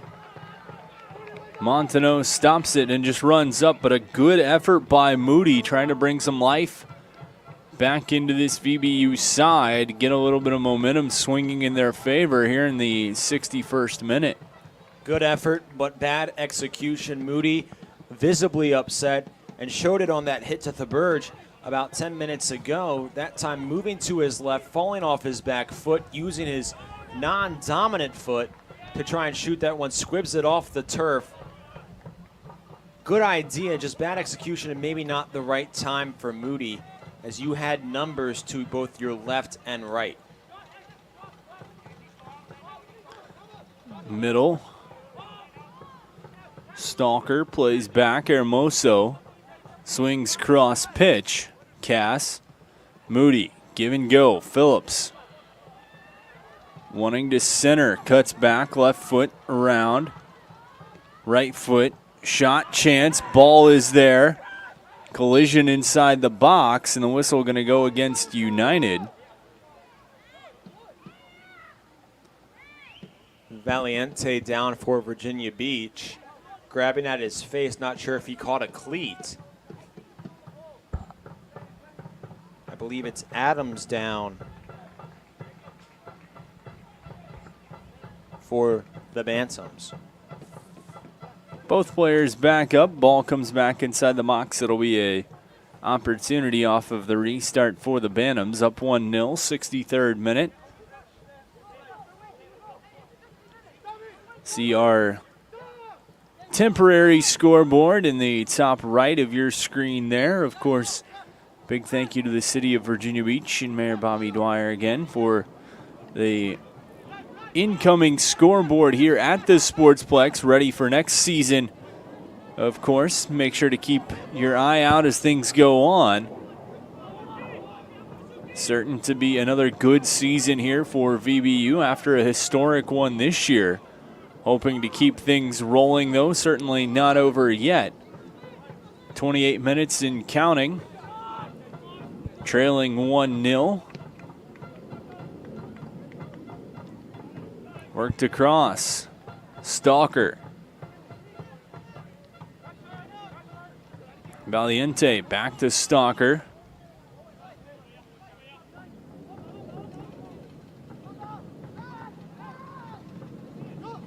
On the run, just out of the reach. Valiente trying to track it down. Boxed out by the defender. And that one goes out. It'll be VBU ball as Thaberge thought he'd kept it in. Certainly did not. VBU, quick restart, Moody. Phillips needs to look up. He's fixing his shin guards. In. Otley. Beautiful pass. Chance on this strike. Can't get it to go. There's that offensive power you mentioned with Otley. He almost makes one happen with a beautiful pass there. Back the other way. Chance now. Cass centering feed. Back post. Taylor looks to collect. Corner of the box. In. Chance. Moody scores! Moody knocks it home. It's 1-1. And VBU draws even in the 65th minute. He relieves some frustration there, Isaac. Moody finally comes through. He was building with anger and lets it all loose with the head. Ties this thing up. Could have been offsides. The official not in position to make the call.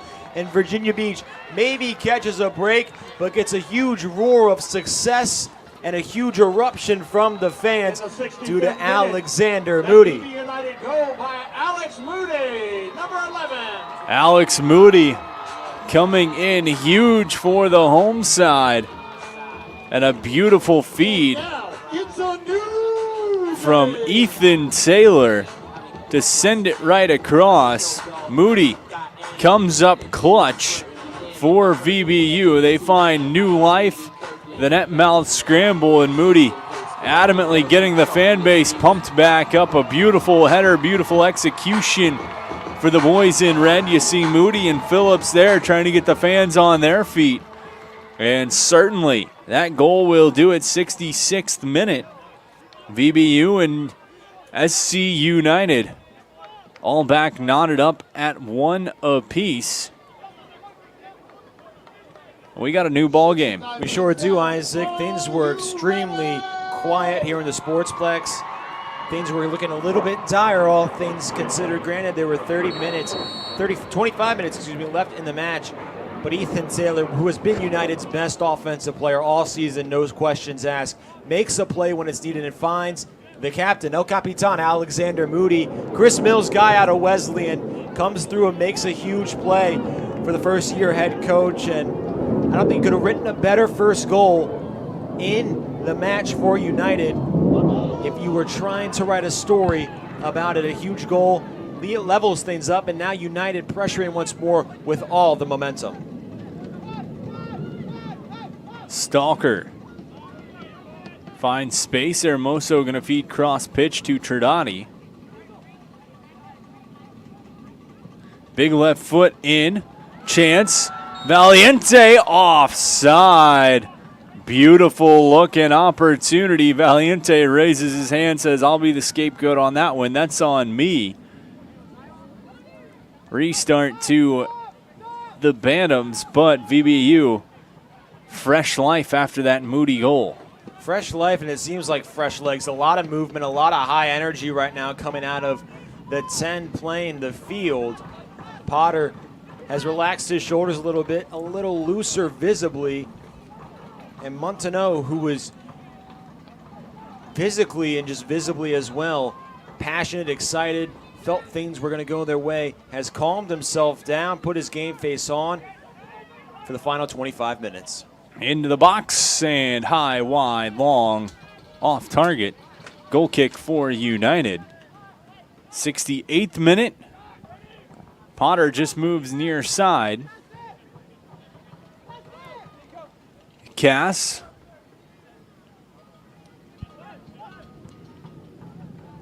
Now the question is, Isaac, after that score, do you bring in substitutions? There are several men on the Virginia Beach sideline getting loose. No action necessarily on the Bantam side. On the run opportunity, just ahead of everyone, Montenot holds for the Bantams. Wayland up and running for United would likely come in to replace Valiente, as Wayland traditionally plays that striker position. But only time will tell. Chris Mills has to be thrilled with what his offense did in the past few moments. Stalker, Valiente to the middle, Otley. He's starting to find a little bit of his stride offensively. Getting a little bit more in the mix. Ball taken, Cass. Also a strong showing in short time here. Otley feeds cross. Left foot, back post, had Phillips, couldn't get it. Cass tracks it down, lets Stalker take. Just out of his reach, and then the clearing attempt bounces off his leg. Throw in will go to SC. Nice play there by Cass. Stalker on the exchange just lost the handle, to be quite frank. Was trying to dribble it to the outside, couldn't control it under his right foot. SC with the ball, but quickly taken back by Cass, who's been active and a game changer thus far. Moody, the goal scorer for United. Benedict's the goal scorer for SC. Both goals here in the second half. As we sit in minute 70 into the box, VBU has handled the pressure recently.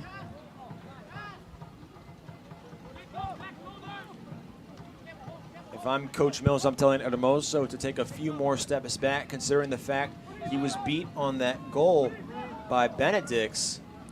Play it a little safe right now. You have numbers on the friendly side of the pitch. To Tridani, gives over. Valiente leaves for Taylor, just out of his reach. They collide. That's going to draw the ire of the official.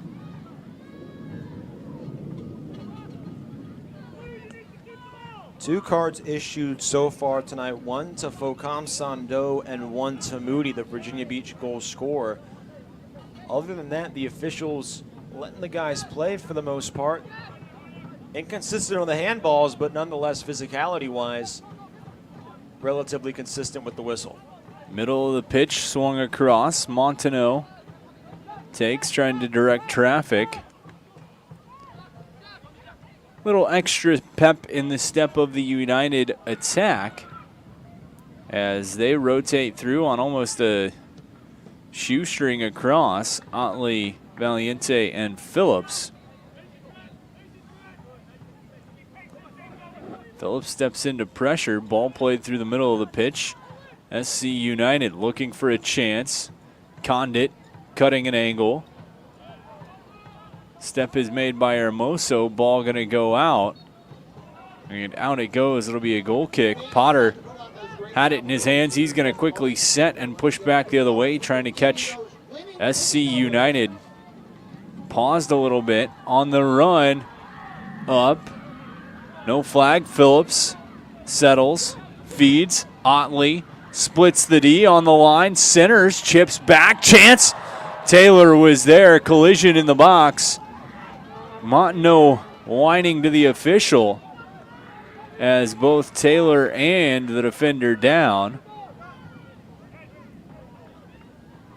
And a card shown to Ethan Taylor there as he was going up to play the ball. Collided with the defender. The official not too happy with the way Taylor got there. So 73rd minute. Isaac, I'm sorry. We were talking about the consistency physicality-wise, but what is Ethan Taylor supposed to do there necessarily? He's going full seat, going up for a header against the taller defender, and he's trying to make the most of a play. Of all the collisions we've seen, that one seemed to appear to be high contact and relativity, very minimal contact. Taylor tried to avoid. It was Davies as much as possible. Nonetheless, a yellow card and a weak one at that.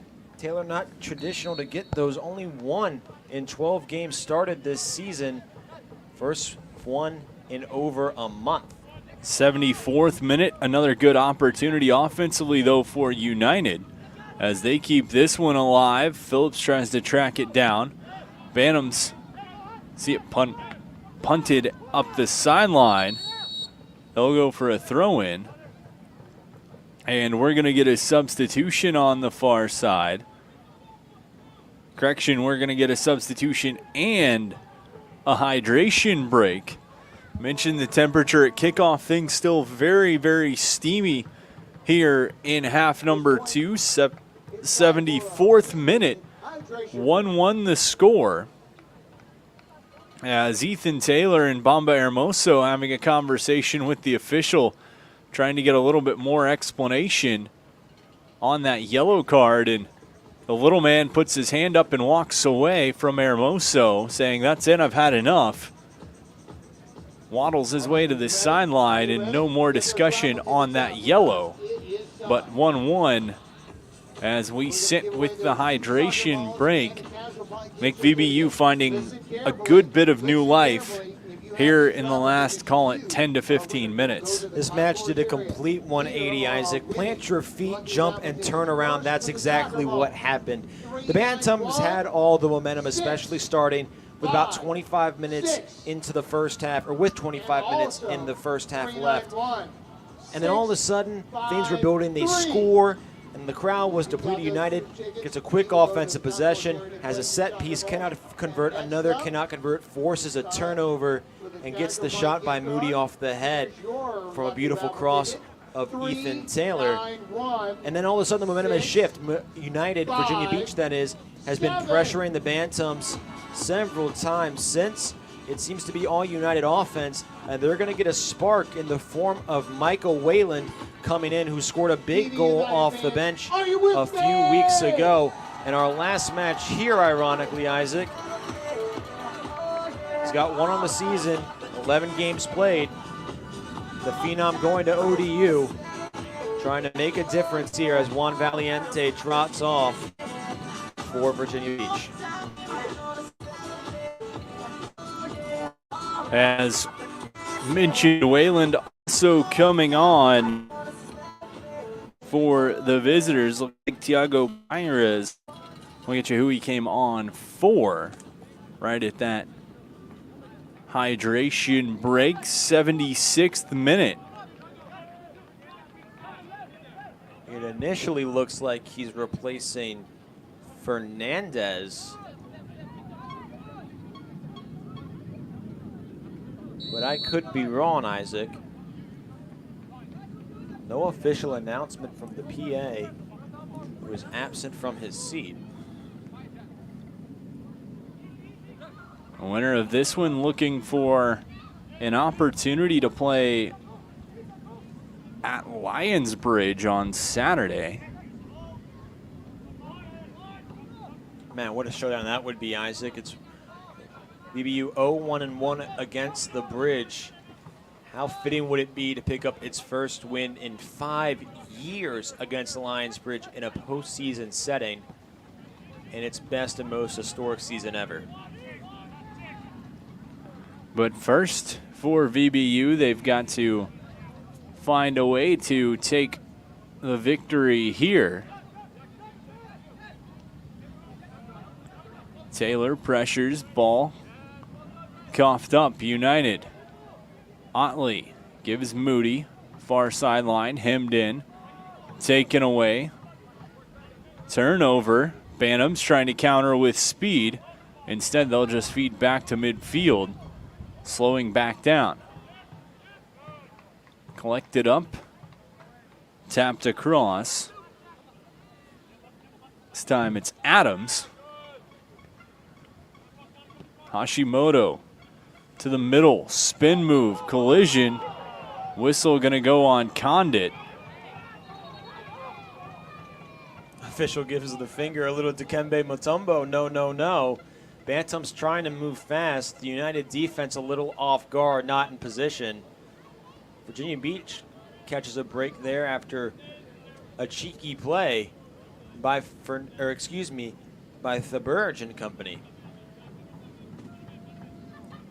Backing up the VBU wall. Phillips and Wayland. Wall moves to one man. Wayland standing solo. Chip into the box, up. Potter gonna watch it, sees it go over his head. It'll be out for a goal kick for United. 79th minute, 1-1 the score. Inching ever so closer to that final whistle. If the match does go past extra time and we're deadlocked at a draw, it's 2 15-minute halves with a 2-minute intermission in between. No golden goal, and then it's PKs if it does come to it. Wayland, header pushed ahead. Phillips settles with the foot. Tries to split the D. Had a latecomer pull it away. It was Pires who sends it out. Throw in for United. 80th minute. Into Moody.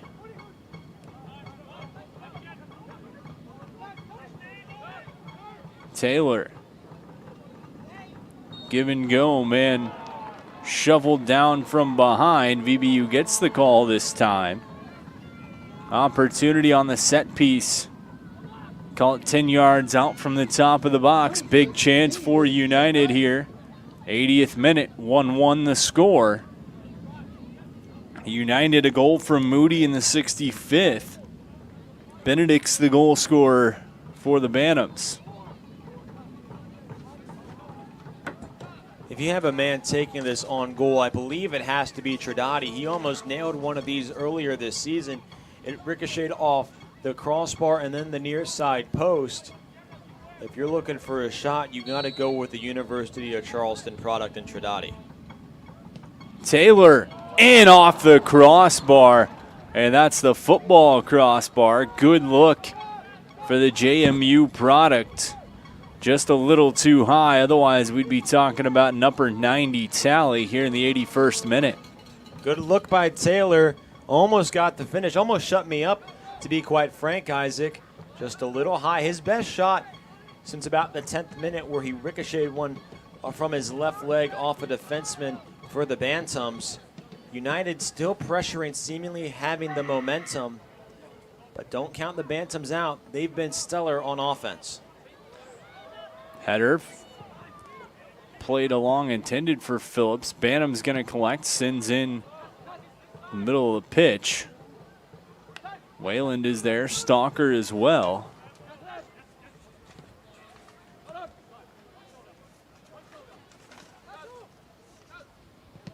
Good play by Moody there to stifle the ensuing Bantams possession, but they get it back quickly. Left side of the pitch, trying to find space. They'll move. Sandeau cuts to the middle. Lumbers his way before feeding back to Pires. On the run, far side, goes out. It'll be a throw-in for United. Good positioning and good angling by Trinati creates that. Mills very, very reservative with using the substitutions. We usually see a new look attack as we inch towards the 70th minute. We've seen one substitution in Wayland, but McCloskey's still on the bench and Ruddy's still on the bench, and that's likely because if things go to PKs, you can only use the 11 on the pitch, and he wants his best 11 out there if things do come to that. Played back across. SC. Down the line, Hashimoto cuts to the middle. Swings back, Adams.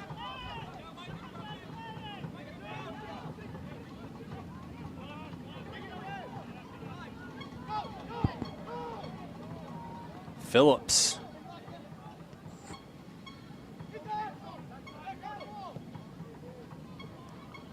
Cross for Taylor. Off the chest, cuts to the middle. Trying to create space, feeds Stalker. Has a man far side. Cass into the box. Thrown down by the jersey. As the fans in the VBU sideline not too happy with that no call. A fistful of jersey goes nowhere. Moody keeps middle of the pitch. VBU regroups. Hermoso feeds this one. Cass is back. Condit.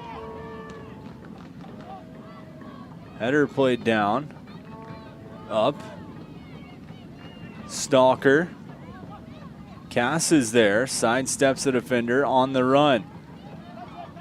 Cut off. Ball going to tap out, and it'll be VBU throw-in. And something to keep an eye on is as the heat continues here in the 84th minute.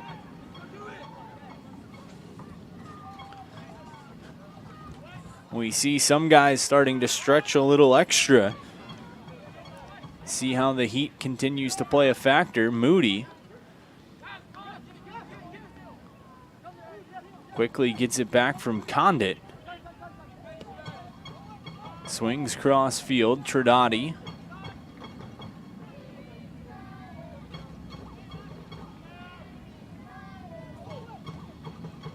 Moved ahead, looking for the flag, was Condit. Ball loose, no flag up. Another near fatal mistake by Hermoso. Fortunate that Trinidadi and Condit were there to back him up, because if not, it was a golden path, a yellow brick road to the goal. And boy, oh boy, would that have been a dream come true for the Bantams.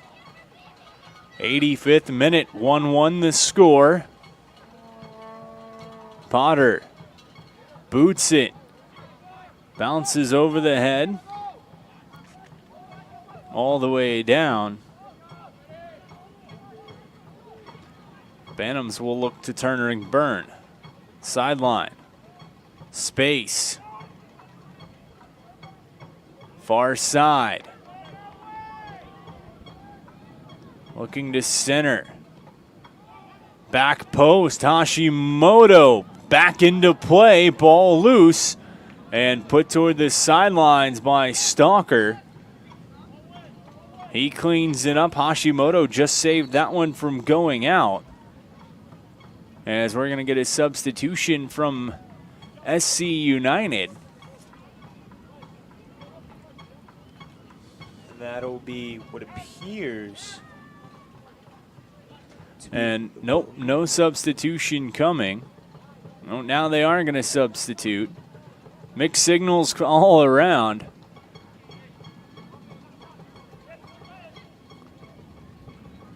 As Bantams player honestly just didn't want to come on the field. As Fernandez coming off. It's actually Mir coming off. Oh, maybe not. Some confusion all around. It's number 9. Hashimoto coming off. We finally get it, Isaac. Third time's the charm. Gavin Morgan on to take the throw in. Into the box, header pushed out. And it'll go out for a corner kick for the Bantams. You'd think this being our 7th rodeo, Isaac, we'd have it down. Absolutely not. Couldn't even read a number, couldn't even tell who was heading off the pitch. Couple of fake outs, few stutter steps. We got there. We sure did. Corner kick for the Bantams, 88th minute, played up top. Shot, arcing far post. Potter collects it in on the run. He's going to punt one out. Has Phillips. And the flag goes up. And a tight call made there is tapped out off the shins of Cass. I don't quite understand the call there, Isaac. It appeared that Phillips was behind the defense prior to the pass being kicked by Potter and was still hanging around the last man by the time he received it. A really close call. Not sure if you make it there, especially with the implications. It's a 1-1 match, 88th minute. Definitely questionable. Not a lot of stoppage time, certainly. Spin move opportunity. SC United centering that one over and onto the back of the net. It'll be a goal kick for VBU and Griffin Potter. Here in the 89th minute, not much stoppage time, certainly. 1-1 the score.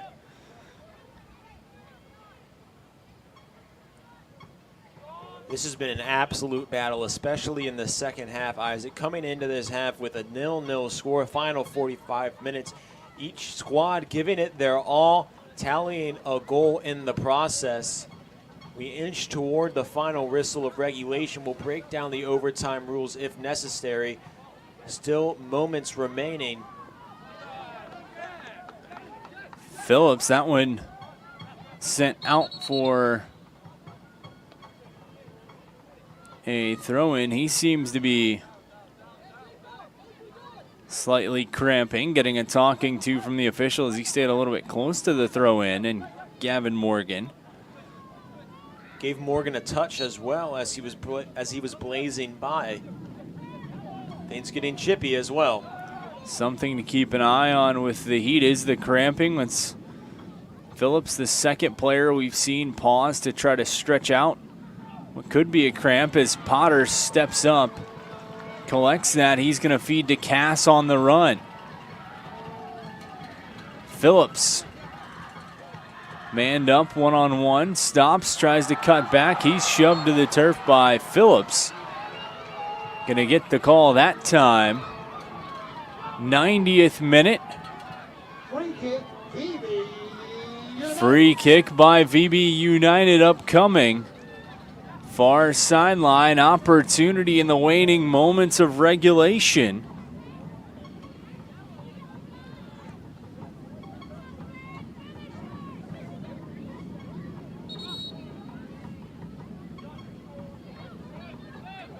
This is about as close to a walk-off home run opportunity as you can get, Isaac.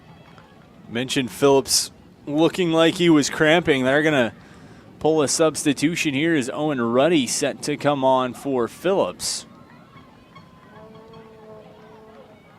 Fresh legs onto the pitch. We'll see how that helps here into this one or potentially into extra time.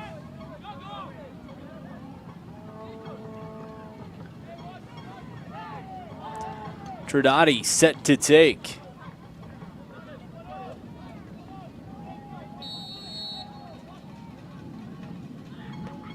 Into the box. There!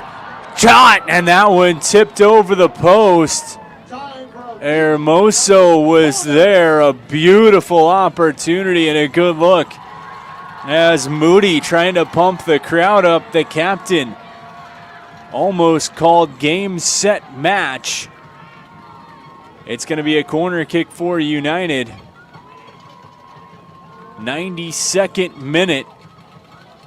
Stoppage time running down. 1-1 the score. Left foot in, back post, up. Tapped off, Wayland. Feeds up, Tridati. Step back, give. Into the box, chance. Right up to get it is Montano. He backed his way into the United player. Going to lay down, try to claim a golden trophy.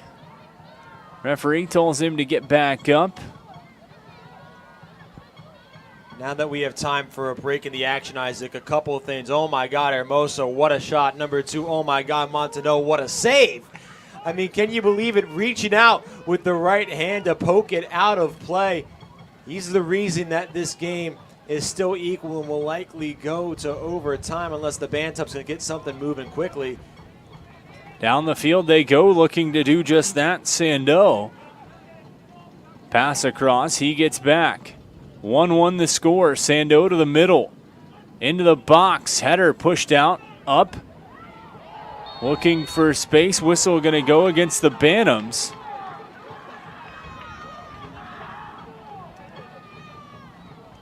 What a match this has turned into, Isaac. We were talking at the break off the air just about how it seemed like nothing was happening at times, and now every second is full of so much emotion and tenseness. Trying to catch Ruddy on the run was Potter.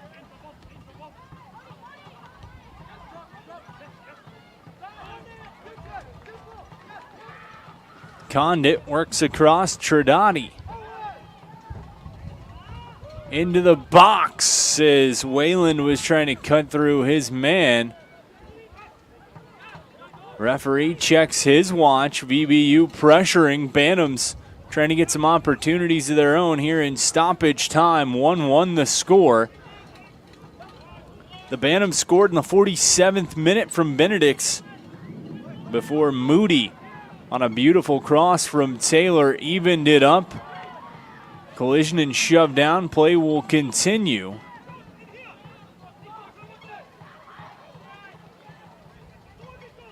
Pushed left side. Bantams. Ball goes out, throw into United.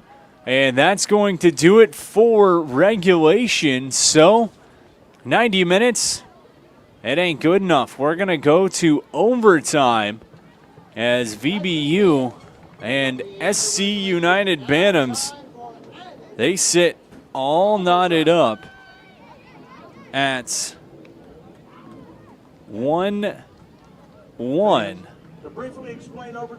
And so, Nick, I'm going to cede the floor to you for the overtime rules.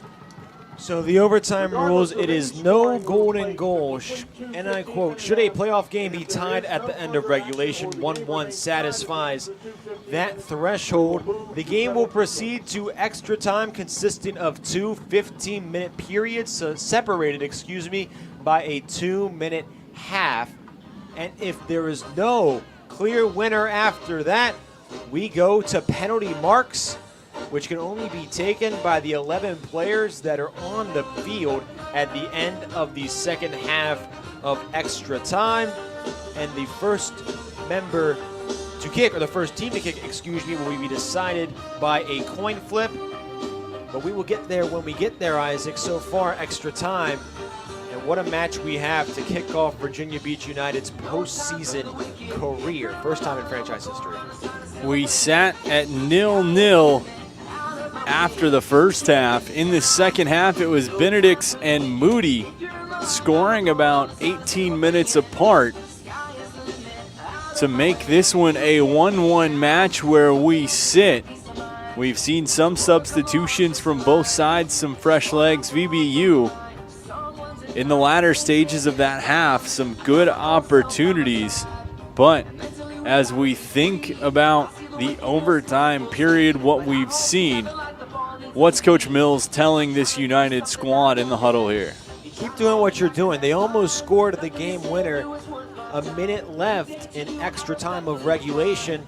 They've had the pressure moving. They've had some good looks. Just keep the high intensity, keep the high emotion. It's been working ever since that Moody goal. And on the other side, if you're the Bantams, keep things composed. Take some pressure off Montenot, who has been working all night tirelessly to keep this United offense at bay, especially in the latter portions of the second half.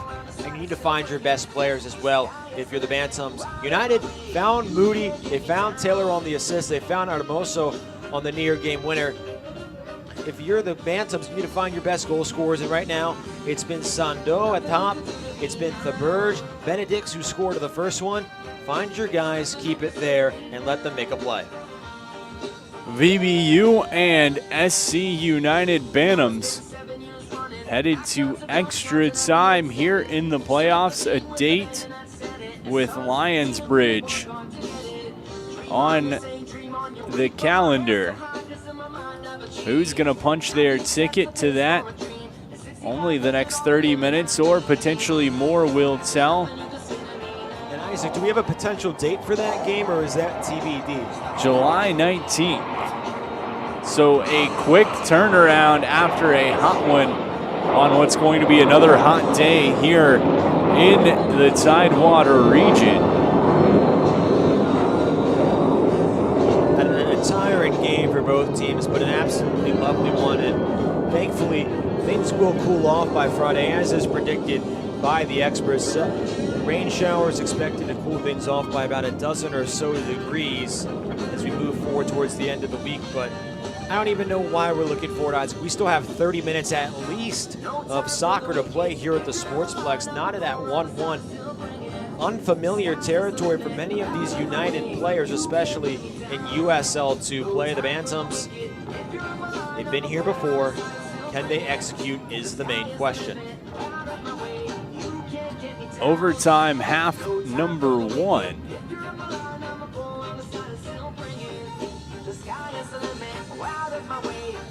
We will go minutes 91 through 105 for half number 1. And then, of course, minutes 106 through 120 for half number 2 of overtime. And just to reiterate, if we did not get it from Isaac, no golden goal. We will play 30 minutes regardless if one team scores 1 goal, 8 goals, or both teams score no goals. As the officials having a quick discussion with the captains. Opportunity to see who's going to kick off first to start this overtime period. Almost feels like a brand new game, Isaac. We started late because of the heat, and we're staying late tonight. 10 o'clock has ticked by. It's time for extra time. VBU will get possession to start.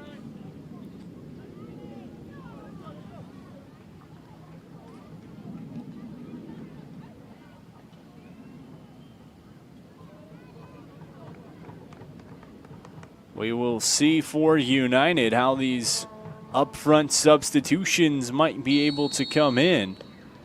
As we saw Cass make an impact, Otley make an impact. Wayland looking to make an impact as well as Ruddy. Bantams fewer substitutions, but more bodies available potentially. Should they go to, United will just swing this one back around. But if you're looking at the remaining United substitutions, long ball looking for Wayland. Loose in the box, tracks it down.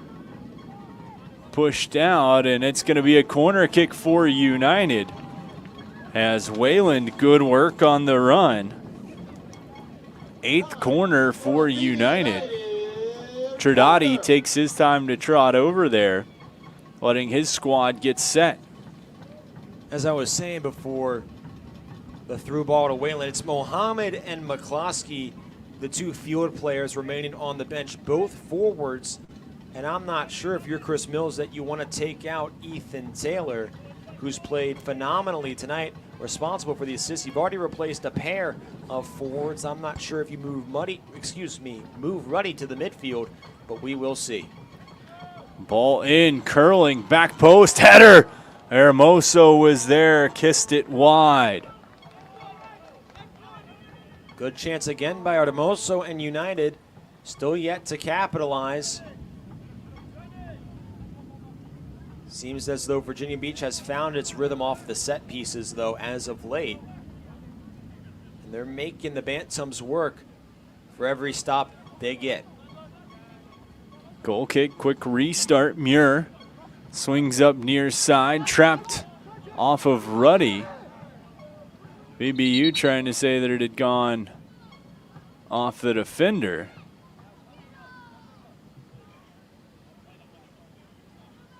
Meanwhile, quick wardrobe malfunction on Tridati's shin pads, shin guards, so he will replace that, and we will get back to play.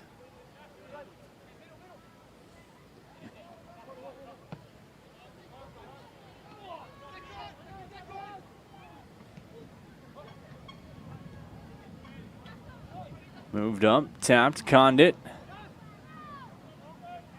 Out of reach, taken back. Tripped up, head through. Hermoso plays back. Potter fumbles it. We got a Bantam down rolling in agony right in front of the box. Holding up what looks like it might be a cramp as Hermoso, ever the gentleman, goes over to help stretch him out. It's the heat, Isaac. We talked about it, and we're not just in 90 minutes anymore. We're heading towards 120, possibly more. Nice play by Cass on the recovery. Didn't get the call when it appeared to be a foul. No whistle, but saved an ensuing possession by the Bantams. They were charging down the pitch towards Potter with numbers and not a whole lot of red jerseys to stop them. So Cass, the substitution, makes an enormous play that you won't see on any stat sheet, but if you watch the match and you know, you will know. as they say. And this being one of those moments that always seems so cliche when you hear guys talk about it, but this is where all that summer off-season training, the extra runs come down to see who's going to have that little extra push as we sit in the 95th minute. First half of this extra time, this overtime, going to minute 105. So about 10 minutes left in overtime half number 1. Thanks for tuning in with us with this one. You'll get a 2-minute break in between overtime half 1 and 2 or half 3 and 4. Just about enough time to go pop a bag of popcorn, grab a soda, come right back and join us as the Bantams play ahead, looking to get some offense instead. They're just going to move back to Muir. Or if you can take a really quick bathroom break, then do it. Who knows how long we'll be here if we're still knotted up after the extra 30. Play ahead, Ruddy. He sprints on. Muir sizes him up. The ODU product. Tapped, that one gonna go, stays VBU ball. Ruddy wanted to go quick on the throw in, but a calming Trinati says, hey, let's slow this down, let's find our spot. I'll give to Stalker.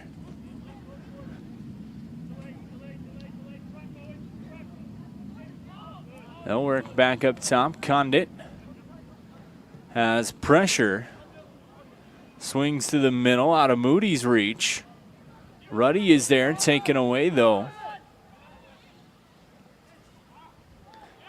Chance coughed up, United. Swings across. Makes a man jump into the box, header, or face ball if you want to look at it that way, played out. Taken up. Bantams on the attack with numbers. Chance, left side, played across. Sandeau cuts back, ball flipped around. Benedict's the goal scorer in the 47th minute for the Bantams. To the inline, slide tackle off of Hermoso goes out. It'll be a corner kick for the Bantams. Benedict's and company pressuring again here in the 97th minute. Only the second corner kick for the Bantams tonight. Did not convert on the first. A nice play by Condit, but he's still down on the far side. The heat and the lack of hydration starting to catch up to these athletes. Taking a moment to pull him back up to his feet. He pops up, shakes out the legs with help. Moody and Taylor checking in with their teammate. United can't afford to lose any more players, especially on the back line. No more defensemen as substitutions for Virginia Beach. Left foot in, curling, header up in the box, off the volley, far post, and that one goes wide. Potter watches it roll. It's going to be out for a goal kick. Bantams applying some pressure here in the 98th minute, half number 3. AKA overtime half numero uno. A good look by South Carolina off the set piece. As I mentioned, they have not had a lot of them tonight, but a good look, keeping the defense pressured. Bend but not break has been Virginia Beach's motto all season. They seem to be bending ever so more as time wanes on. Have yet to snap. Long ball up midfield. Taylor wanted to connect with Stalker. He's going to get the ball, pushes to the sideline, but the Bantams are there. VBU gets help on the pressure from Otley. That one goes out, though. Throw in for SC United. 99th minute. 1-1 the score. Goals in half number 2 from Benedict's and Moody. Those of you just joining us, not golden goal. They will play all 15 minutes of this half of overtime and all 15 of the next half. And then if needed, we will dance our way into PKs as Whalen called on the whistle. He gives the official the quick finger, saying that's not a good call. But I digress. Bantams will move along. Trying to go for the long ball to Fernandez. Tridati is there, but can't collect. Bantams look across. Opportunity. LeBurge.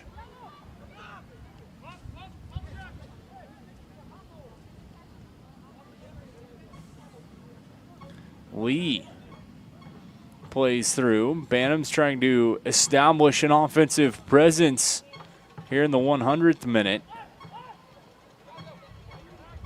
Overtime stanza number 1 going to minute 105. Overtime stanza number 2 after a short break will go to minute 120. Ruddy. Pass across out of Stalker's reach. Taylor steps back, feeds across. Tridati calling for it near side. Will get it from Hermoso.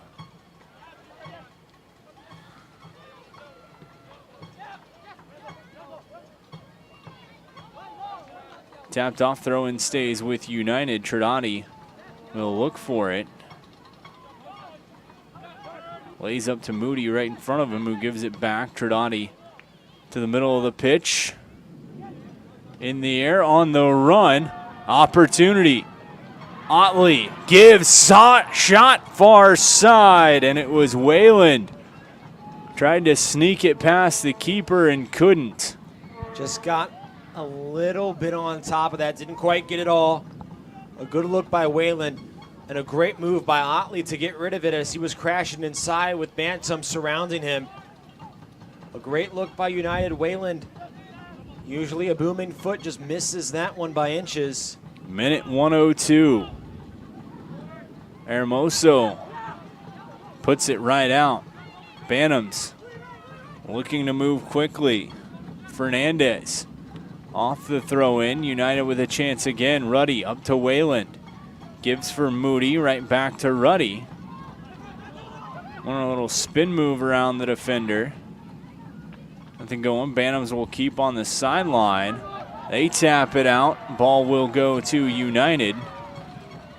Moody gives way on the throw-in. 103rd minute. Up to Wayland. There. Out. Otley takes the throw-in for United. No, drops and will leave. Tridati will make his way up to the ball. Tridati going to take his time. Give his team a bit of a rest. Bantam's not making a whole lot of substitutions either. Many men on the pitch for all 103 minutes and counting.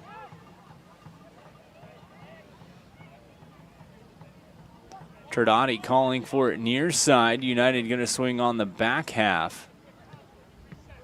Into the middle. Shoved down was Stalker. That's going to bring out a card, and that one, our 4th card of this one, second to either side, coming in the 104th.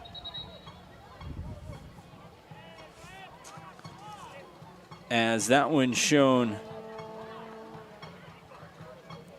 to Benedict's, I believe. It was actually, I think, Lee making it his 3rd on the season for the Korean. He's played in all 15 games now for the Bantams, started 8 of them. Came in with 2 goals and 2 cards, now has 3 cards. Definitely hoping to even that out. 104th minute. Trinati loses a shoe far side. Hermoso was there. Correction, a shin guard again. But the keeper, Montaneu, collects it, and Bantams just going to swing it back near side. Approaching the end of overtime, half number 1. Muir plays through on the run, chance up. VBU wanted a handball, no call. Dangerous play here, shot, second opportunity. That one goes wide. A golden look by the Bantams. I'm not sure if United was calling for a handball or for an offsides flag. You can see how vocal Trinati is, usually extremely level-headed.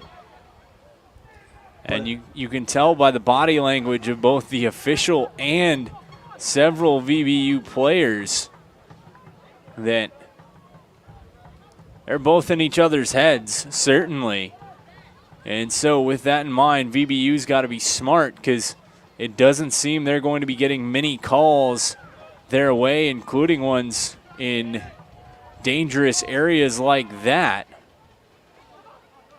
making tight play ever more important for the home side. Tied 1-1 as we enter stoppage time for overtime, half number 1. 0-0 the score, or excuse me, 1-1 the score. 0-0 here in the extra frame.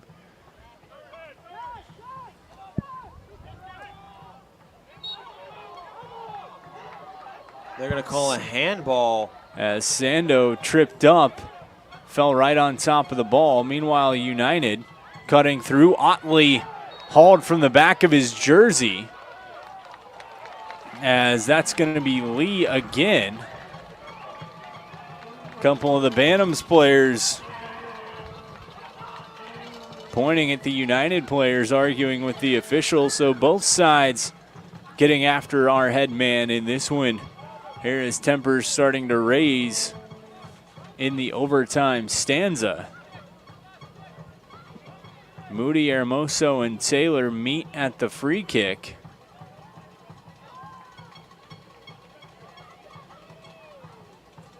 This will likely be the last play of the first half of overtime. Once it's corralled and cleared by the Bantams, you will likely get that 2-minute intermission. Moody into the box, and thought he had a man cutting to the back post, but that's going to go out. And just as you predicted, we're going to get our halftime for overtime. So we will take a quick pause ourselves, regain our voices, regain our thoughts. But VBU and SC United Bantams all nodded at 1 after the first overtime stanza. After more than 50 years of innovation, AstroTurf still leads the way. The inventor of artificial turf does it all, right here in the USA. We engineer, test, manufacture, and install the world's most innovative fibers and turf technologies, with over 30,000 tracks and fields worldwide. AstroTurf, powered by Sport Group. I grew up here. I know this town. I know the people here. More important, they know me. As a banker at Town Bank, we become part of the communities we serve. The people who bank with us, our members, know us. When you bank with Town Bank, you'll know your banker. You'll know you can reach us, and you'll know we're here for you.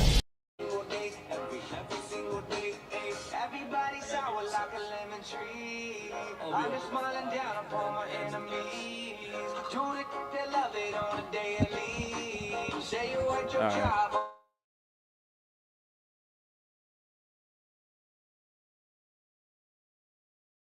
105 minutes, not enough. We still got 15 more before we get to the fun stuff. I'm Isaac Berkey, he's Nick King. Appreciate all of you joining in with us. Thanks to our great friends at Wawa for making this broadcast happen. Harold Heischover Field is the location. Some pretty darn good USL 2 soccer going on right now. 1-1 the score after the first overtime half. Scoring in this one, it was 0-0 after half. Benedict's scored in the 47th minute for the SC United Bantams. Then it was Moody who evened things up for VB United. That's where we sit right now. We played through the first 15 minutes of overtime.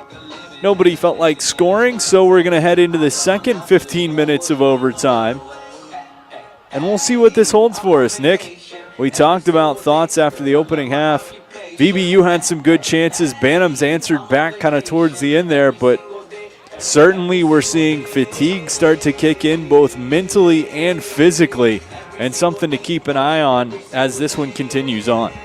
Extremely. Fatigue has been an issue. We already saw several players cramping, some removed due to the extreme heat that we're seeing and the waning toll it takes on the body.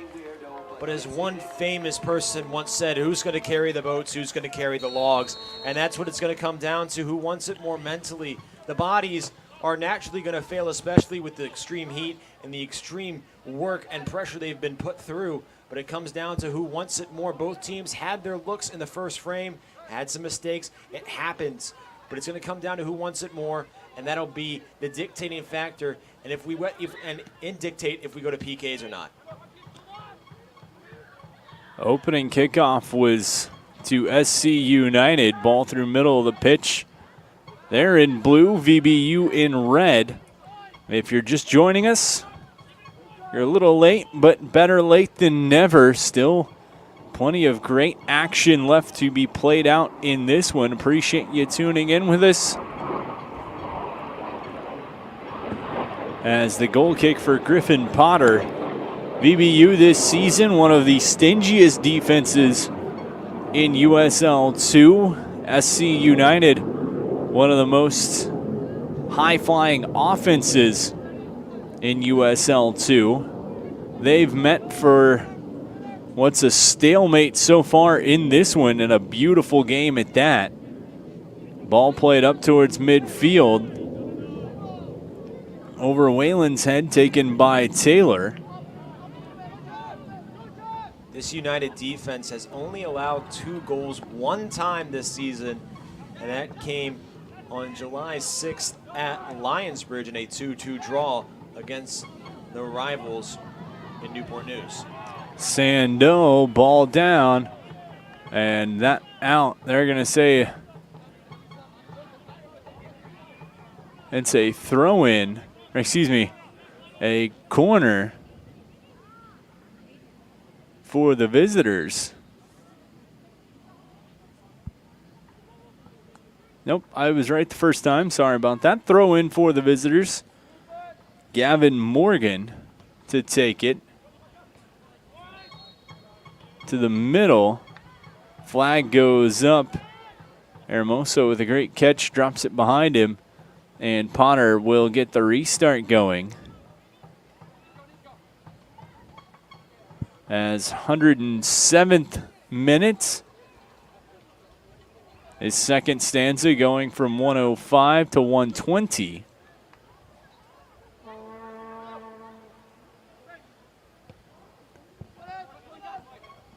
Essentially one look on either side in the first frame, and uh-oh, here come the Bantams. As tapped out throw into United. Frustration palpable from both teams. Hermoso, a quick tap to Tridani. Pressure applied on him. Benedict's the goal scorer. Tridani going to trot away. Sideline. Taylor taking off his foot. Throw into South Carolina. Moody challenges. Ball worked up, trying to close the gap. Was Cass. They're going to say throw into the Bantams. Morgan will take it. Tries to go for a stroll up the sideline, directed backwards.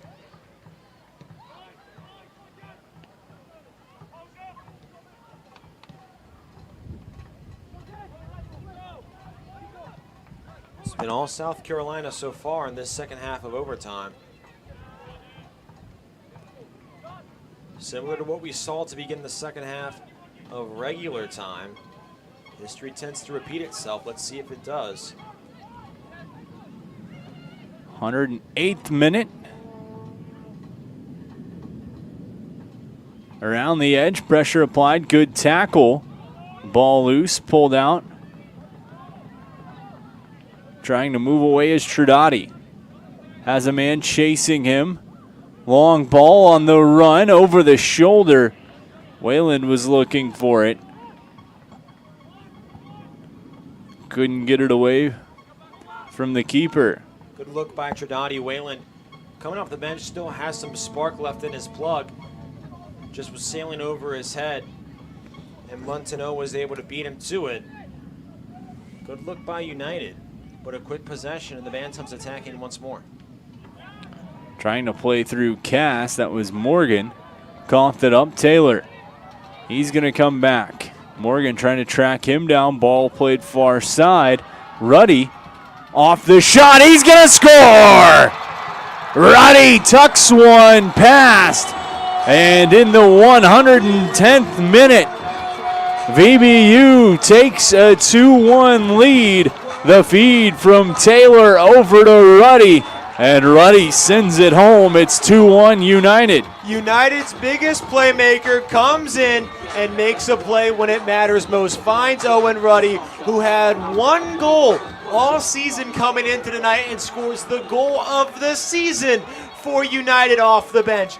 Absolutely spectacular stuff here from Virginia Beach, and if they can survive another 10 minutes, they move on to Newport News. In the 115th minute, that VB United goal scored by... As Owen Ruddy, we mentioned the fatigue off the bench for some guys, the fatigue, Ruddy coming off the bench. Able to make it 2-1. That's absolutely spectacular stuff from a guy that's been a team player all season. He's played the back line, he's played the midfield, and tonight he's on attack, and he makes a tremendous play to push Virginia Beach into a 1-goal lead over the Bantams. Unbelievable. And this historic run for VB United continues as they're going to make a substitution. Stalker comes off. Looks like, I believe, McCloskey coming on. United going to opt for fresh legs for the defensive purposes. Still plenty of time, though, for the Bantams.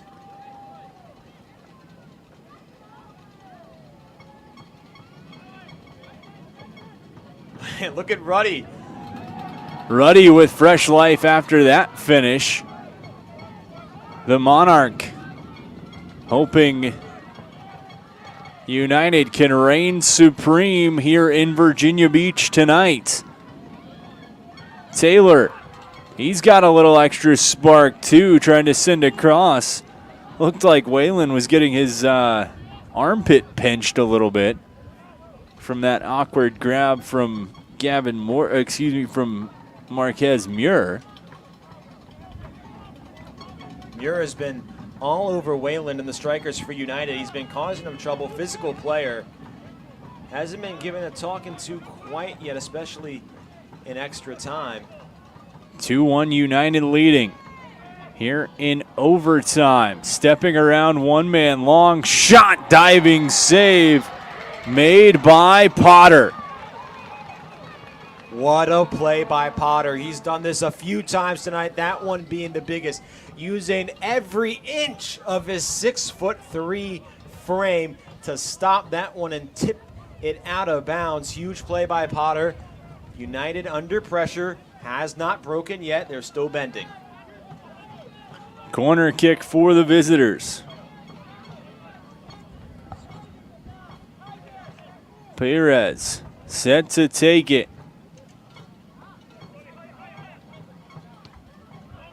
Up top, trying to intercept that Ruddy. He's going to boot one back towards midfield and then just trot as it rolls out. The Bantams coach quickly running ahead to snag it for his team for the throw-in. Time of the essence. United not a man over midfield. All 11 playing the defensive spot. Back outside the box, there is Tridati. He's going to catch it off the volley towards midfield. Sends back. Bantams. Muir tries to move through. Whistle going to go back against Whalen. Muir will reset. Taps out. It'll be a throw-in for United. Soccer fans, how you feeling out there? Trying to tap around Ruddy, just stepped out.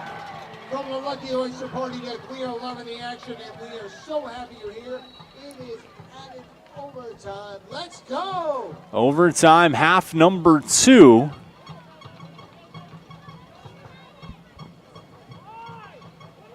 The air is thick right now with anticipation and anxiety. You can feel it. You need, if you're a Virginia Beach United fan, this team to hold on for a mere 5 more minutes. The Bantams, 5 minutes to save its season. 115th minute.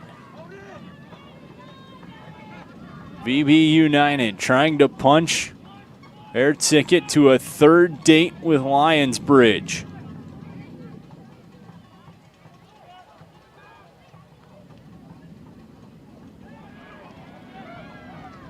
Pulled out.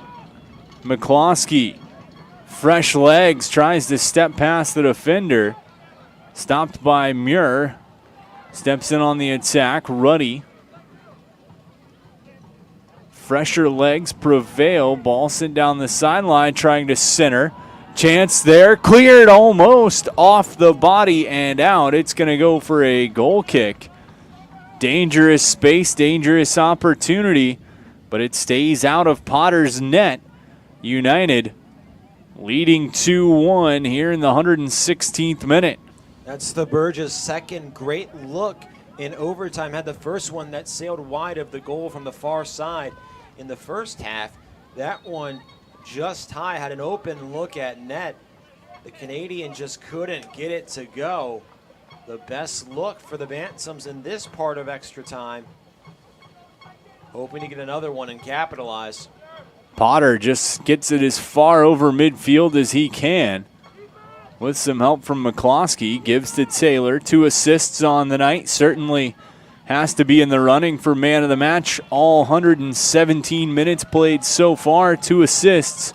And he's been a crucial piece of this United team all season, but especially tonight. Bantams arguing because United taking their time on the throw-in. She's going to try to chuck it down deep as Morgan tosses Whalen to the deck. Free kick opportunity for United. That's happened a few times. Whalen finally gets the call, and Davies, oh my goodness, in the official's ear.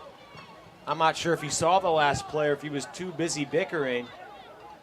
Davies not going to make any friends with the officials. We talked about VBU trying to jostle for calls. Davies not going to get any calls his way if he keeps that one going on. Both sides have had their fair share with the officials. As Moody, quick tap to Wayland. He's going to run to the corner. Holds. Good little sneak attack there. Played back up top. Whistle goes against Moody, it looks like. I'm unsure what the call is, Isaac. SC United Bantams playing back across the line, far side. 118th minute, 2-1, Virginia Beach United leading. Thanks to Owen Ruddy's tally. 110th minute. Up, collected, pounced down. Potter gonna try to bide as much time as he can. And that's what United's doing. You saw it on the corner opportunity. Potter, though, collects that one. It's usually an easy save. Nothing in the back of Potter's mind when it comes to those in a normal match. But you could tell he held his breath a bit when that one came up, knowing the implications and what would happen if it fell in front of him as we reach the 119th minute here at the Sportsplex. Of course, plan for stoppage time in this overtime half, but don't expect much. Throw into VB United. Tick, tick, tick, ticking away. Trying to punch their dance ticket to see Lionsbridge winning this play-in game here for the USL 2 playoffs. Tick, tick, ticking, and party. Sounds like we're about to get a Kesha song in here. Tick-tock on the clock, but the party. I don't know the rest, Isaac. I'm sorry, I'm not a big Kesha fan. But I know the reference. Throw in far side. Sounds like I heard 3.5 minutes on the field and extra time after the 120th minute is over. Toss to the sideline. It's going to be a throw-in, or excuse me, a free kick opportunity for VBU. You can see some frustrated body language from some of the Bantams. VBU just trying to take as much time as they can. Kicking that one out, throw in to SC. 120th minute. Extra ball was on the field. They finally get it off. SC moves ahead, down by 1. VBU leading 2-1. Ruddy's goal in the 110th minute, the difference. We sat 1-1 after 90. We sit 2-1 after 120. At least 3.5 minutes of stoppage time set to be played. Ball goes out. It'll be a goal kick for VBU. Potter, a wily vet, walks his way over, taking his time. The bells are starting to crescendo. The patented Virginia Beach United cowbells. You can hear them ringing. They can taste victory. Thanks to all of you for tuning in with us on this one. Thanks to all the great fans who've come out to the Sportsplex all season long. As a loose ball comes out, Potter just going to try to get it back towards midfield. Ooh, nasty play there by Tridati. Going up with the cleat, connecting with the head of Lee. And Trinati going to see a yellow handed to him.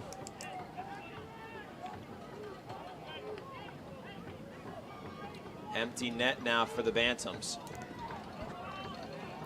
As they bring everyone up.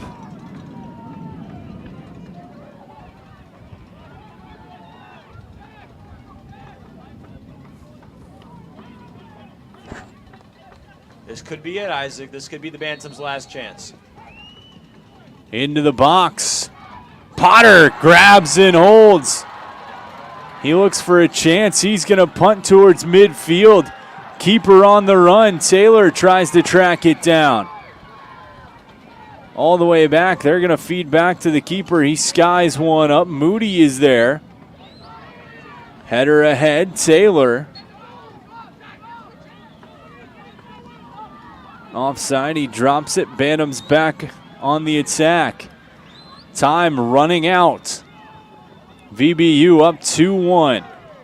The goal from Ruddy in the 110th minute. We're going to get a whistle on United. Sets the Bantams up for an opportunity off the set piece in good position. Fans, this reminder, keep trying to roll it more and more forward. Montano appears to stay back for this one. And now he'll head up.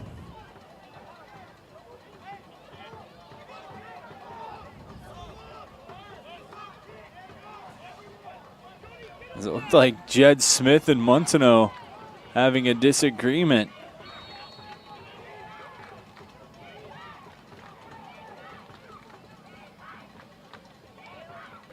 as Pires into the box. Potter up to grab it. Some shenanigans in the box, it looks like, as the whistle goes, and that's going to do it. Virginia Beach United scores back-to-back unanswered goals, and in overtime, their first playoff appearance in club history, the first playoff win in club history, VBU topping SC United 2-1 in extra time. What a match, Isaac. What a match. First postseason game couldn't be more dramatic for Virginia Beach. And you have heroes around the board. Your best player, Ethan Taylor, showed out today with 2 assists. And Owen Ruddy, the surprise hero of the match, coming off the medal and lacing one in the 110th minute to break the stalemate. Wow, wow, wow. United's magical run continues on Friday. Scoring in this one, it was Benedict who got things started as SC United Bantams took a 1-0 lead in the 65th minute. It was Moody taking a pass from Taylor to knot it up at 1. That was where we would sit until the second half of overtime. Owen Ruddy taking a pass from Ethan Taylor to make it 2-1. And Virginia Beach United caps off a historical season at home, getting a huge win and setting themselves up for a nice date with Lionsbridge on Friday night. Nick, final thoughts as we close the book on USL 2 soccer from the Sportsplex, as that one going to be headed across the bridge to Newport News for VBU. First off, what a win by this United team. I can't stress it enough how magical it's been to cover this team in such a historic season. Number 2, don't party too hard. You got the win. You played 120 minutes in sweltering heat. You play in 3 days. Go home, sleep, get ready for a light training tomorrow because you know it's coming and you know what you face. You have to play on the road from now on. It's going to be an uphill battle to the top if you're United. But they played well at Lionsbridge last time. 2 shots, both were goals. The offensive volume needs to rise. The offensive efficiency needs to rise. Defense, they can play safer and play more disciplined. They are going to be a hard out. Work on those things. Go into the bridge Friday with a chance to make history and keep this season alive. What a game from every man who stepped on the pitch. Both South Carolina and Virginia Beach, a hard-fought battle. No shade at all to the Bantams. They fought in a hell of a game, a long one, a hard one, a physically grueling one. But man, oh man, the season continues for Virginia Beach. VBU takes it 2-1 in the USL 2 playoffs play-in game. VBU heads to Lionsbridge on Friday. I'm Isaac Berkey. He's Nick King. Thanks for joining us all season long from the Virginia Beach Sportsplex. Have a great night and be safe, everybody.